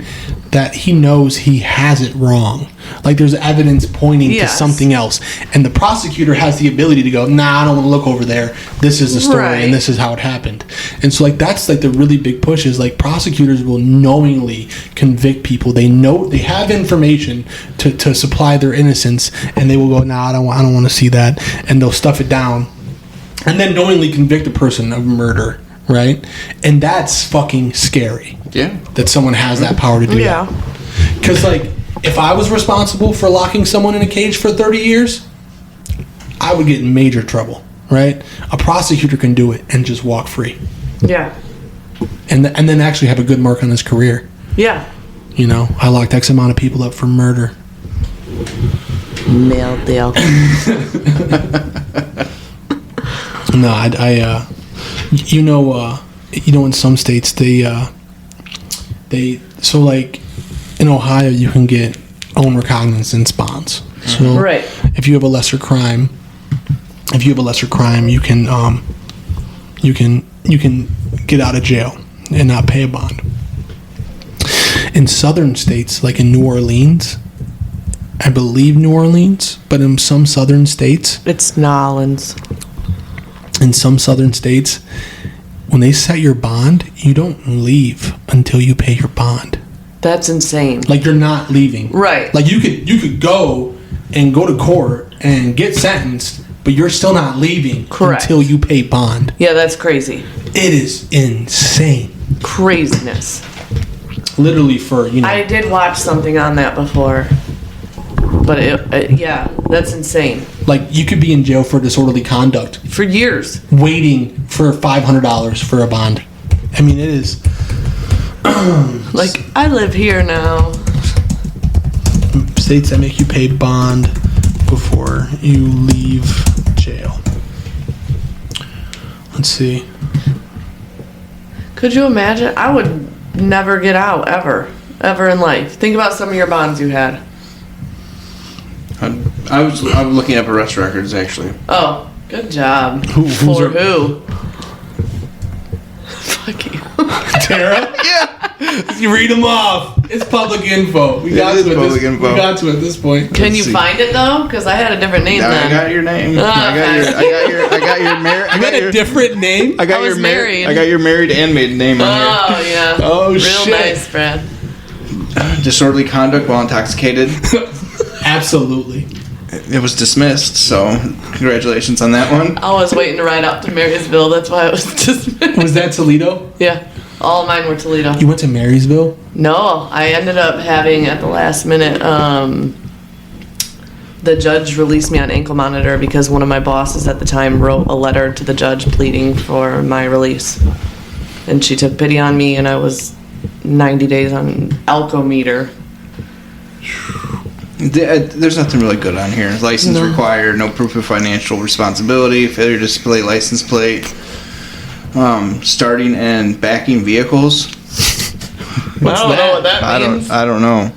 Right away from other roadway, ability to stop in a sheer clear distance. They're really just cracking you for the traffic stuff, huh? Yeah, that's all traffic stuff. It's all traffic stuff.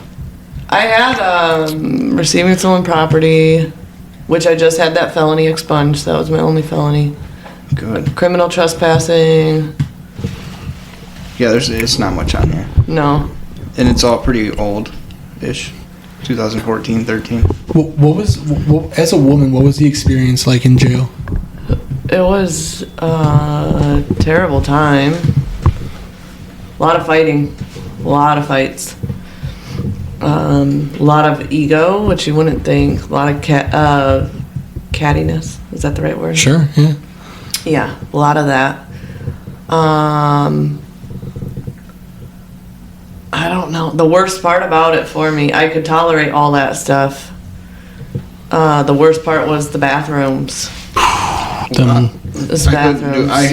I literally can't. You know this phobia of mine that Yeah. I can't. Number 2, anywhere but my home. Yeah. I can't do it anywhere. Let's say it for what it is. Because I went to jail, I could literally look you in the eyes and take a shit at the same time. Literally. Nope. And that's what I literally had to do for months. Like, there was literally a bunk.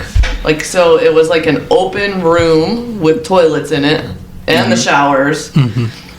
And that room was open to the dorm. So I literally would be sitting on the toilet looking at someone laying in their bunk.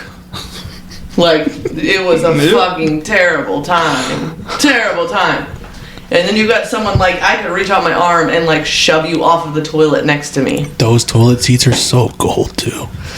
So cool. Those fucking metal. Well, we would take the pads that they provided and, like, stick them. Oh, You're what did I okay. do? You're okay. Oh, we would stick them to the metal bowl. So we would create, like, a cushiony Oh seat. yeah, nice. Yeah. Yeah, this looked mad luxurious. Have you ever been to jail, Brad? Just overnight. Overnight, so holding tank? Yeah, just holding tank. Yeah. You know what? I was once in a holding tank for 7 days, Ugh. waiting to get upstairs. I once went to court on a probation violation. Like, I went off the street sober. I was sober.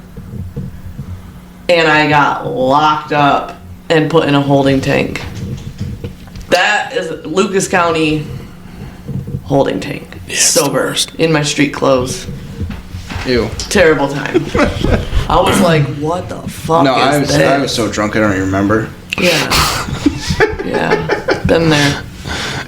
It's it's such a you get used to being in jail and incarcerated. Yeah. Oh yeah. You get used to it, and then you find ways to pass the time. And I'll tell you this: institutions and jails never helped me get sober. Never. It impeded me from getting sober. It really did, because what would happen is I would fuck up on a probation violation, much like you, right? Mm-hmm. And then I'd get thrown back into jail. Right? People you're around. And then they would take my license because I can't pay the fines, because I didn't show up to court, because I didn't want to go to court, because I didn't have the money to do what probation wanted me to do.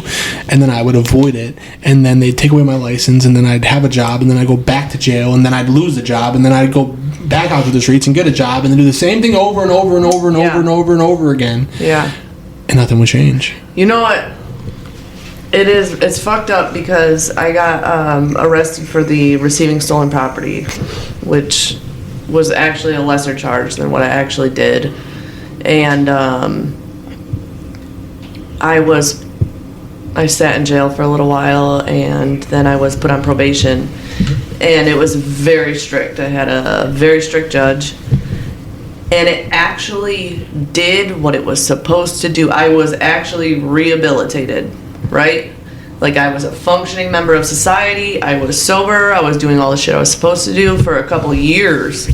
And they never lessened any of my requirements. They never, there was never an atta girl kind of thing. There was never a, you're doing what you're supposed to be doing, good job. They actually, would increase or pick at me or, add things. And so they helped me so much to a point where then it became harmful and hurtful. Dude, literally, if you've never dealt with the courts, you wouldn't know this, but it literally takes so much out of your life. So much. It takes so much for you to be I got this great job and I got to be there at 8 a.m. And then they call you and go, you got to come in. Yeah. And if you don't come in, I'm going to arrest you. Right. Buddy, I just got this job. We don't care. You got to be here.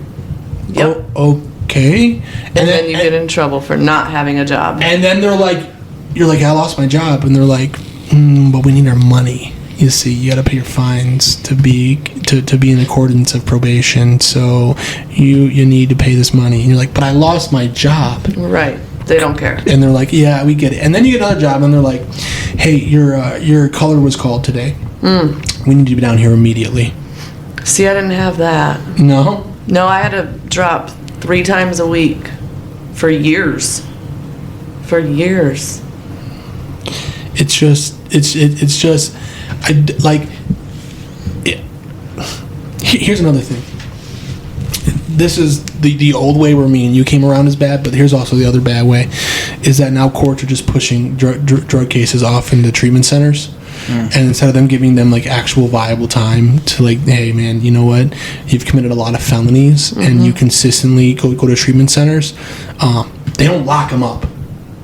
Just lock them up at that point. You know what I mean? Yeah. The kid didn't go to the kid went to treatment, he left treatment, he got high again. Lock him up. Right. What do? Send him to another treatment center. Yeah. You know what I mean? And I get it, but at the same time, well, there's lockdown treatment centers that they should go to then. Yeah, and also here's the thing.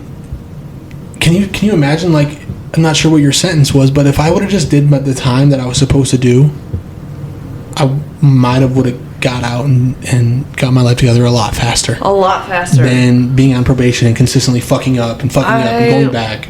Was originally granted treatment in lieu of conviction. So if I would have completed everything successfully without any probation violations, it would have just disappeared like it never happened. But I couldn't fucking do that. That would be too easy. Yeah. I take everything the hard way too. Yeah. You got to. I don't know, man. It's just... But again, it's like riding the Tarta. It's all part of the experience. It's what I am now today. Yeah. What got me here. What do you think that moment was where you were I gotta get clean? What was that moment like? Because I remember mine. I remember that moment that I had. Go ahead, Brad. Okay, let's see. I overdosed 3 times that day before I went into treatment. In one day? In one day, yeah. In the morning I did, and then I did at work. I left work early, went home, got another bag, overdosed in the bathroom. My girlfriend at the time came home and found me. And I didn't want to go. It was always like, oh, I'll go tomorrow. I said that for like 5 years.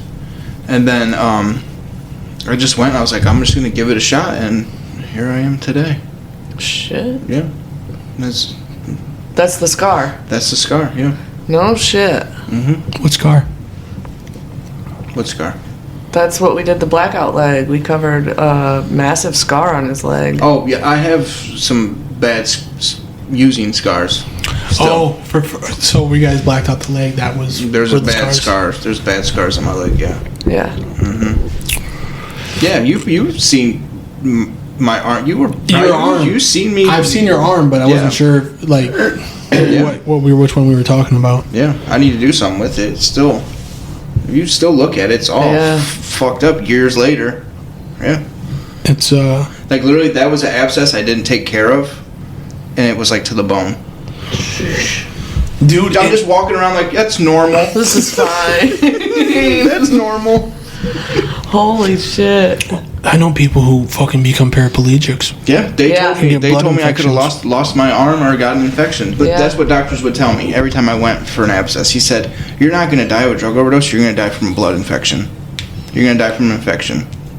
And it's so real, man, because blood infections kill you quick. Mm-hmm. I mean, it's not like a long process. You don't have time to wait on that one. It's like, oh, I have a blood infection. I got to go to the hospital. You go to the hospital and you're dead. You know, it's because it spreads right to the heart. Yep. It's man, that's 3 times in one day. I overdosed one time, and it saved my life. At the time, I didn't know it was going to, but it was a precursor to like what was gonna like come for me, and I'll never forget it. I really didn't know what even happened.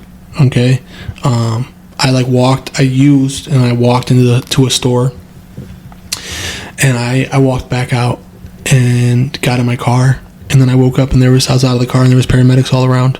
There was no like taste in my mouth. There was no warning sign. I just remember opening up my car door and then not being there. That's it. I remember sitting in my car. I remember getting in my car and sitting down, and then boom. So then the paramedic was such an asshole to me, right? Like I had just overdosed, and he's asking me for my name, and I'm like trying to tell him, but I'm like slurring my words, and he's like, "I know you know your name," and I'm like, Cameron, and like I'm trying to tell him, and he's just like, "Stop lying to me." He's like telling me, "Stop lying to me," and I'm like, "I'm not lying. It's Cameron Mylick." You know, I'm like trying my best. So finally, the cops get there, and I'm like, they're like, "What's your name?" And I'm like, Cameron Mylick. I have 3 warrants out. I have 3 warrants, sir. Just to let you know, I got 3 of them. Oh my god! I was like, I have 3 warrants, so. I'll be going with you. Yeah, take me to the hospital. Check me out. What was crazy about that experience, though, is a lot of people talk about getting Narcan and going in a precip. I got Narcan and went to the hospital. And when I went to the hospital, nothing. I was fine. I was fine. Then they took me to fucking county jail.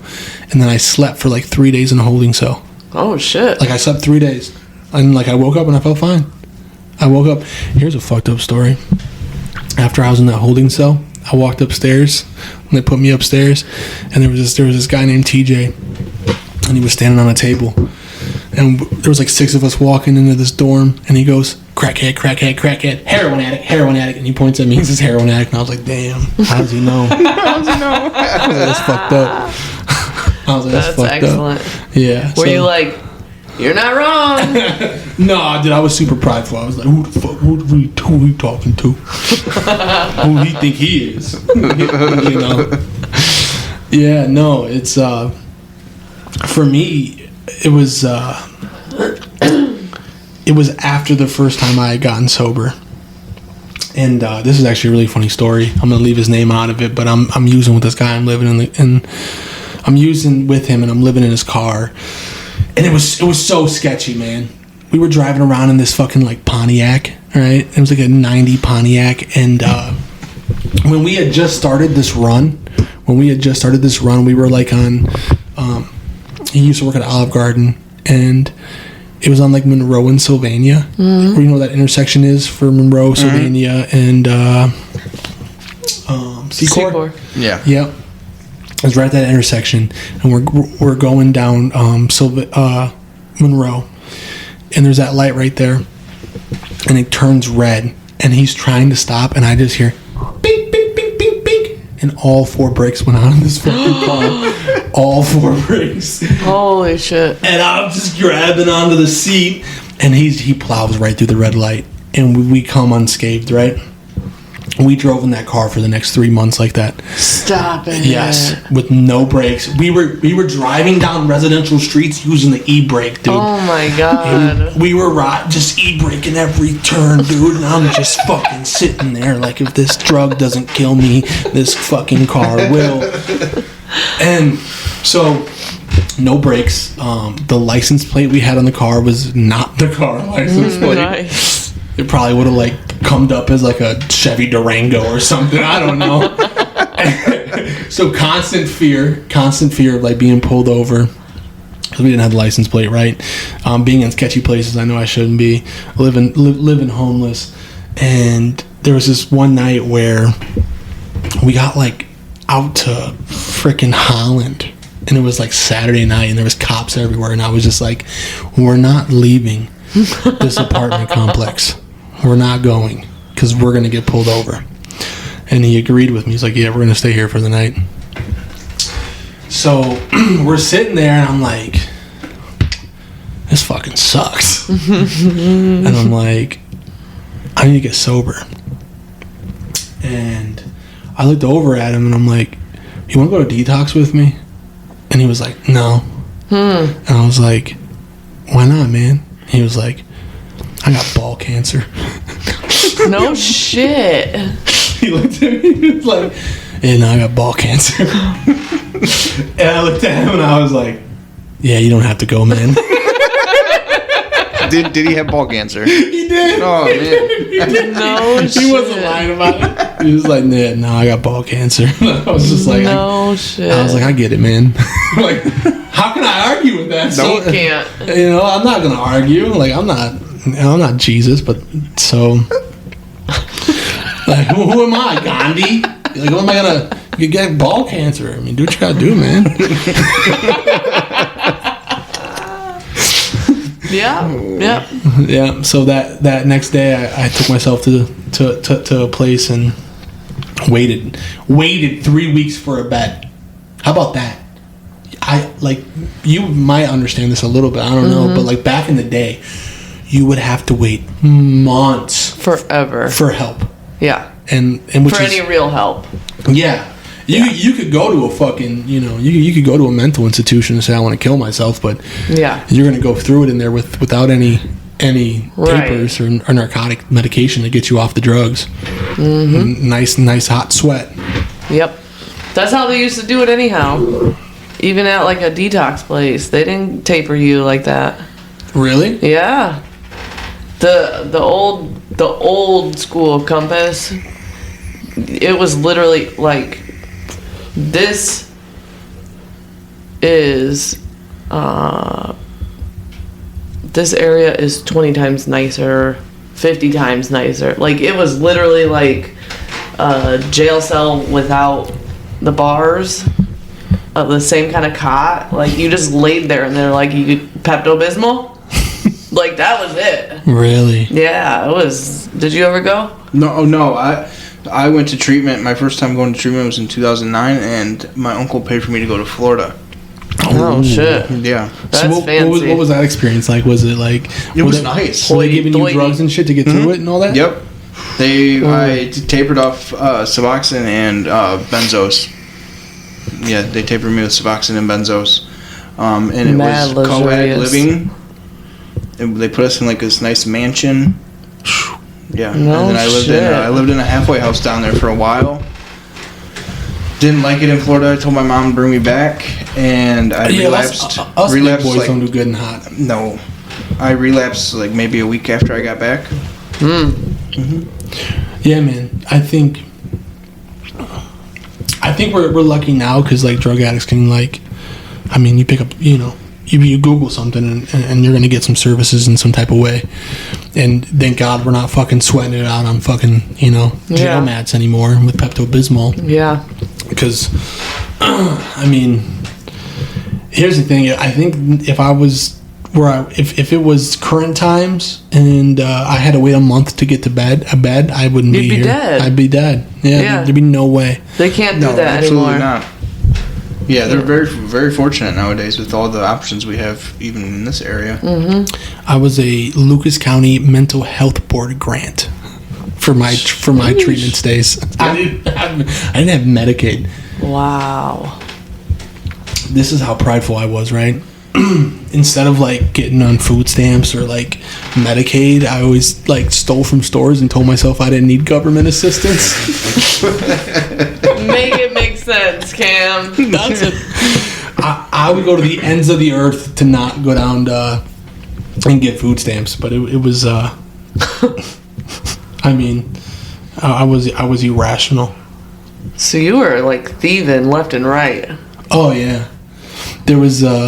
I got so mad. This guy I was running with, the same guy who had ball cancer. He's alive still, so. That's good. Yeah, no, he's sober now. No shit. Yeah, he got sober. So I went and I would go to the mall and I would take pliers with me. And I would like, bro, it was crazy. I could get like 3 pairs of skinny jeans on and walk out of a place. It was nuts, dude. I mean, I would pick skinny jeans and then like throw 3 pairs on and pull my sweatpants up and walk out and like take like the little like sound tag off of them. Right. And I told him, I was like, he used to dip, right? And so like plastic bags, he would spit in the plastic bags. Oh God. I mean, we're using, you know what I mean? Like it wasn't, he didn't give a fuck. Yeah. And so I came out with the clothes and I'm like, bro, make sure you do not put this. Make sure you do not put this in any of those plastic bags you spit in. And he was like, yeah, okay, man, I got you, man. Because he's got to go back in and take it in, you know what I mean, and get a gift card for it. Oh my God. I'm sitting there waiting, and he comes out with like this like disheveled look on his face, and I knew instantly what had happened. And I said, "Are you fucking kidding me, man?" And he's like, "I put it in a bag with dip spit, and they won't take any of it." And it was like $400 worth of stuff, and I was just so mad, dude. Oh my God. Yeah, no, that there's some moments that I've been through where there's got to be something better than the human will to get you through those moments, because I would have gave up a long time ago. Yeah. Yeah. No, I'm just.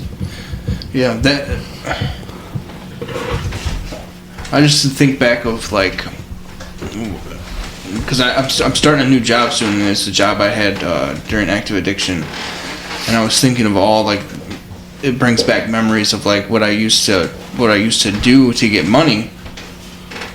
And I'm like, it's just it. My train of thought when I was sick is so far from what it is now that I don't comprehend that I used to be that way. Yeah. Sometimes I'm like, who the fuck was that guy? It was not me, but it was me. It's hard to imagine. It's like a lifetime yes. away. And when I tell people like those stories, they're like, I don't picture that from you. I'm like, no, you would have hated me three years ago. Right. Yeah, it's wild. It's very wild. Yeah. Yeah, no, I think for us to get through those moments, there had to be something like inhuman. Yeah, for sure. Because like we would have gave up drugs and alcohol a long time ago because it was bad. You know what I mean? It was like serious damage to ourselves, and the shit that we did to ourselves is just mind-boggling. I mean, it really is. I mean, and to think that we got through it all. It's insane. And you know what I mean? Like, we got through every single bad moment. It's hard to like thinking about like some of the shit, like how me and Brad were talking on the way here, you know, like about getting jumped, each of us getting jumped at different times or whatever. Like, how the fuck did I not die? Like, just thinking about some of the shit, like, what? That was me in this same life. Like, it blows my mind. It blows my mind. Yeah, putting myself in situations where I had no business being in. Like now, no way you catch me doing anything close to that. No. Dangerous. No. Like, nah, I'm gonna go. I won't even vape in public places. You try it. There was this time where we robbed a guy from Finish Line. This guy from Finish Line would sell a Xanax, and the way he sold it is he would come. My buddy would go walk in, bring me out the Xanax, and we would buy the Xanax. And it was the large quantities of Xanax, right? And so one day my buddy just looks over at me and he goes, "You want to rob him?" And I'm like, "Yeah, sure. Let's rob him. I don't care." And so he comes back in my car with a big bag of Xanax, and we leave. And 3 hours later, my buddy's like, "There's a, and by this time, a big bag of Xanax, You're fucked. He's like, "There's this big party I just got invited to. You want to go?" And I'm like, "Yeah, man, let's go." And I'm driving in my car, and I realized I'm like probably in and out of it at this point, but I remember realizing I'm crossing the 280 bridge. Shit. And I'm like, "Where are we going?" He's like, "Oh, my friend's house." I'm like, "Okay, cool." But it dawned on me in that moment, I probably shouldn't be going there. Probably shouldn't be going there. There's nothing. Listen, my first apartment I ever lived in was on Broadway and Star. Okay, right above El Torres. Okay. Okay. There was this moment where I heard screaming, and it was some man getting stabbed in the alleyway behind my apartment, and he was like, "Help!" And I was like, "I'll call 911." I'm not going down there. Yeah. I will not be down to help you personally, sir, but I will make a phone call for you. Yes, I'm calling right now, buddy. Hang in there. And he's just getting stabbed. That's so fucked up. I wasn't going down there, dude. No, absolutely not. Yeah, a raccoon was stabbing him with a pocket knife on the east side. I'm not going down there. So this thought had occurred to me, okay, I don't know what's going on. He's like, "Oh no, it's cool. It's my buddies." Da, da, da. And we get there.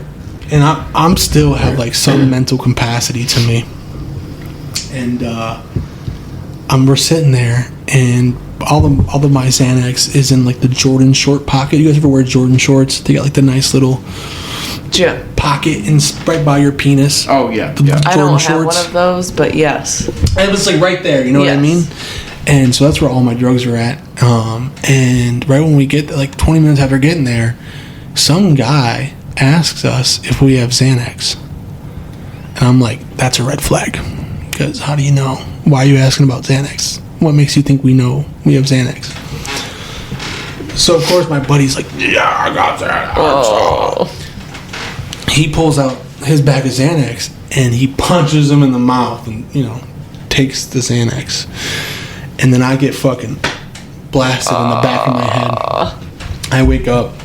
And I'm crawling on the ground. I'm army crawling on the ground. And I was unconscious for a time, right? Yes. But I wake up army crawling on the ground, and I'm just getting beat by 8 people as I'm army crawling onto the ground. God. And there's I was wearing a blue shirt, and it was dyed purple by the time I left that apartment because they had broken. Blood. Yeah, they had broken my nose. Oh my God. Dude, I woke up the next morning with the biggest 2 black eyes going I look like a raccoon just all the way around. My nose still has a crick in it. Oh my God. So yeah, I've been jumped too. This guy from Finish Line. It was his buddies. Yeah, I'm pretty sure they knew the same people, so we just called them to set us up. Yeah. Nice. Yeah. I mean, we deserved it, but yeah. Yeah, no, I'm pretty sure they pistol whipped me. Pretty sure that's what I'm happened. pretty sure Yeah. they pistol. They didn't steal nothing from me though. Well, that's good. They didn't get nothing. You know what I mean? They didn't. Just what was rightfully theirs. No, Minus a little because that bit. was in the Jordan short pocket. They beat the brakes off of me though. They beat the dog shit out of me. But no, they didn't get nothing. I think they were happy with his Xanax. Yeah, I don't know, man. It's mind blowing. How about the standards we used to live in, that we used to allow ourselves to live in? Like, like the stuff like it's crazy, the things that I would allow to go on in my life. Yeah, I was telling Tara on the way here. I was like driving, and I was like, oh, I used to stay at a house down there, and it was abandoned. And I was like, why did I stay there? Like, why did I think that was like, yeah, this is okay, like this is just normal. Just all kinds of nonsense that I did, and I try to make sense of it now. It just doesn't make sense. Here's a good part that I learned through all of this. You can change. For sure. Like if don't let anyone tell you that things are going to be the way that they are and they're going to stay the way that they are, because all three of us in here right now, you are literally able to change. You can be whoever you want to be at any moment's notice, you know? So like there's a lot of people, man, who live their lives and they're so miserable that they don't know any better. You know, they don't know how to stop being that person. You can wake up and do whatever you want to do. Like if I can get off of hard drugs and change my life and live the life that I live now, people out there can change their life fundamentally. You can start over at any point. Change your life. It's not easy. Walk in the park. But you can do it. That's the biggest thing. That's the biggest thing. Well, guys, thanks for coming over tonight. Yeah. Thanks for talking to me. Thanks for being on the Thanks podcast. for the tea. Yeah, I'm so happy to have you guys here. You want to shout out your Instagram? My Instagram is oh shit, what is it? Yeah, give us At your Diet Instagram. Terracola. At Diet Terracola. You want to shout out the shop? Yeah, come see me at Artbound Studios. Gift certificates on sale now. Yeah. You feel me? And Brad, you want to shout out your Insta? It's Brad_Dub_. Yeah. Yeah. Dub. Yeah. Yeah. All right, guys. You can check out the AgroLabs podcast on Instagram at AgroLabsCast. You can follow us on YouTube and on Twitter at AgroLabs. You can also find any of our items that we are selling in our designs on Redbubble, and that is under AgroLabs Fam. Just remember, this is the worst podcast in the world. Don't take life seriously. You can change if you want. And stay agro. We're out.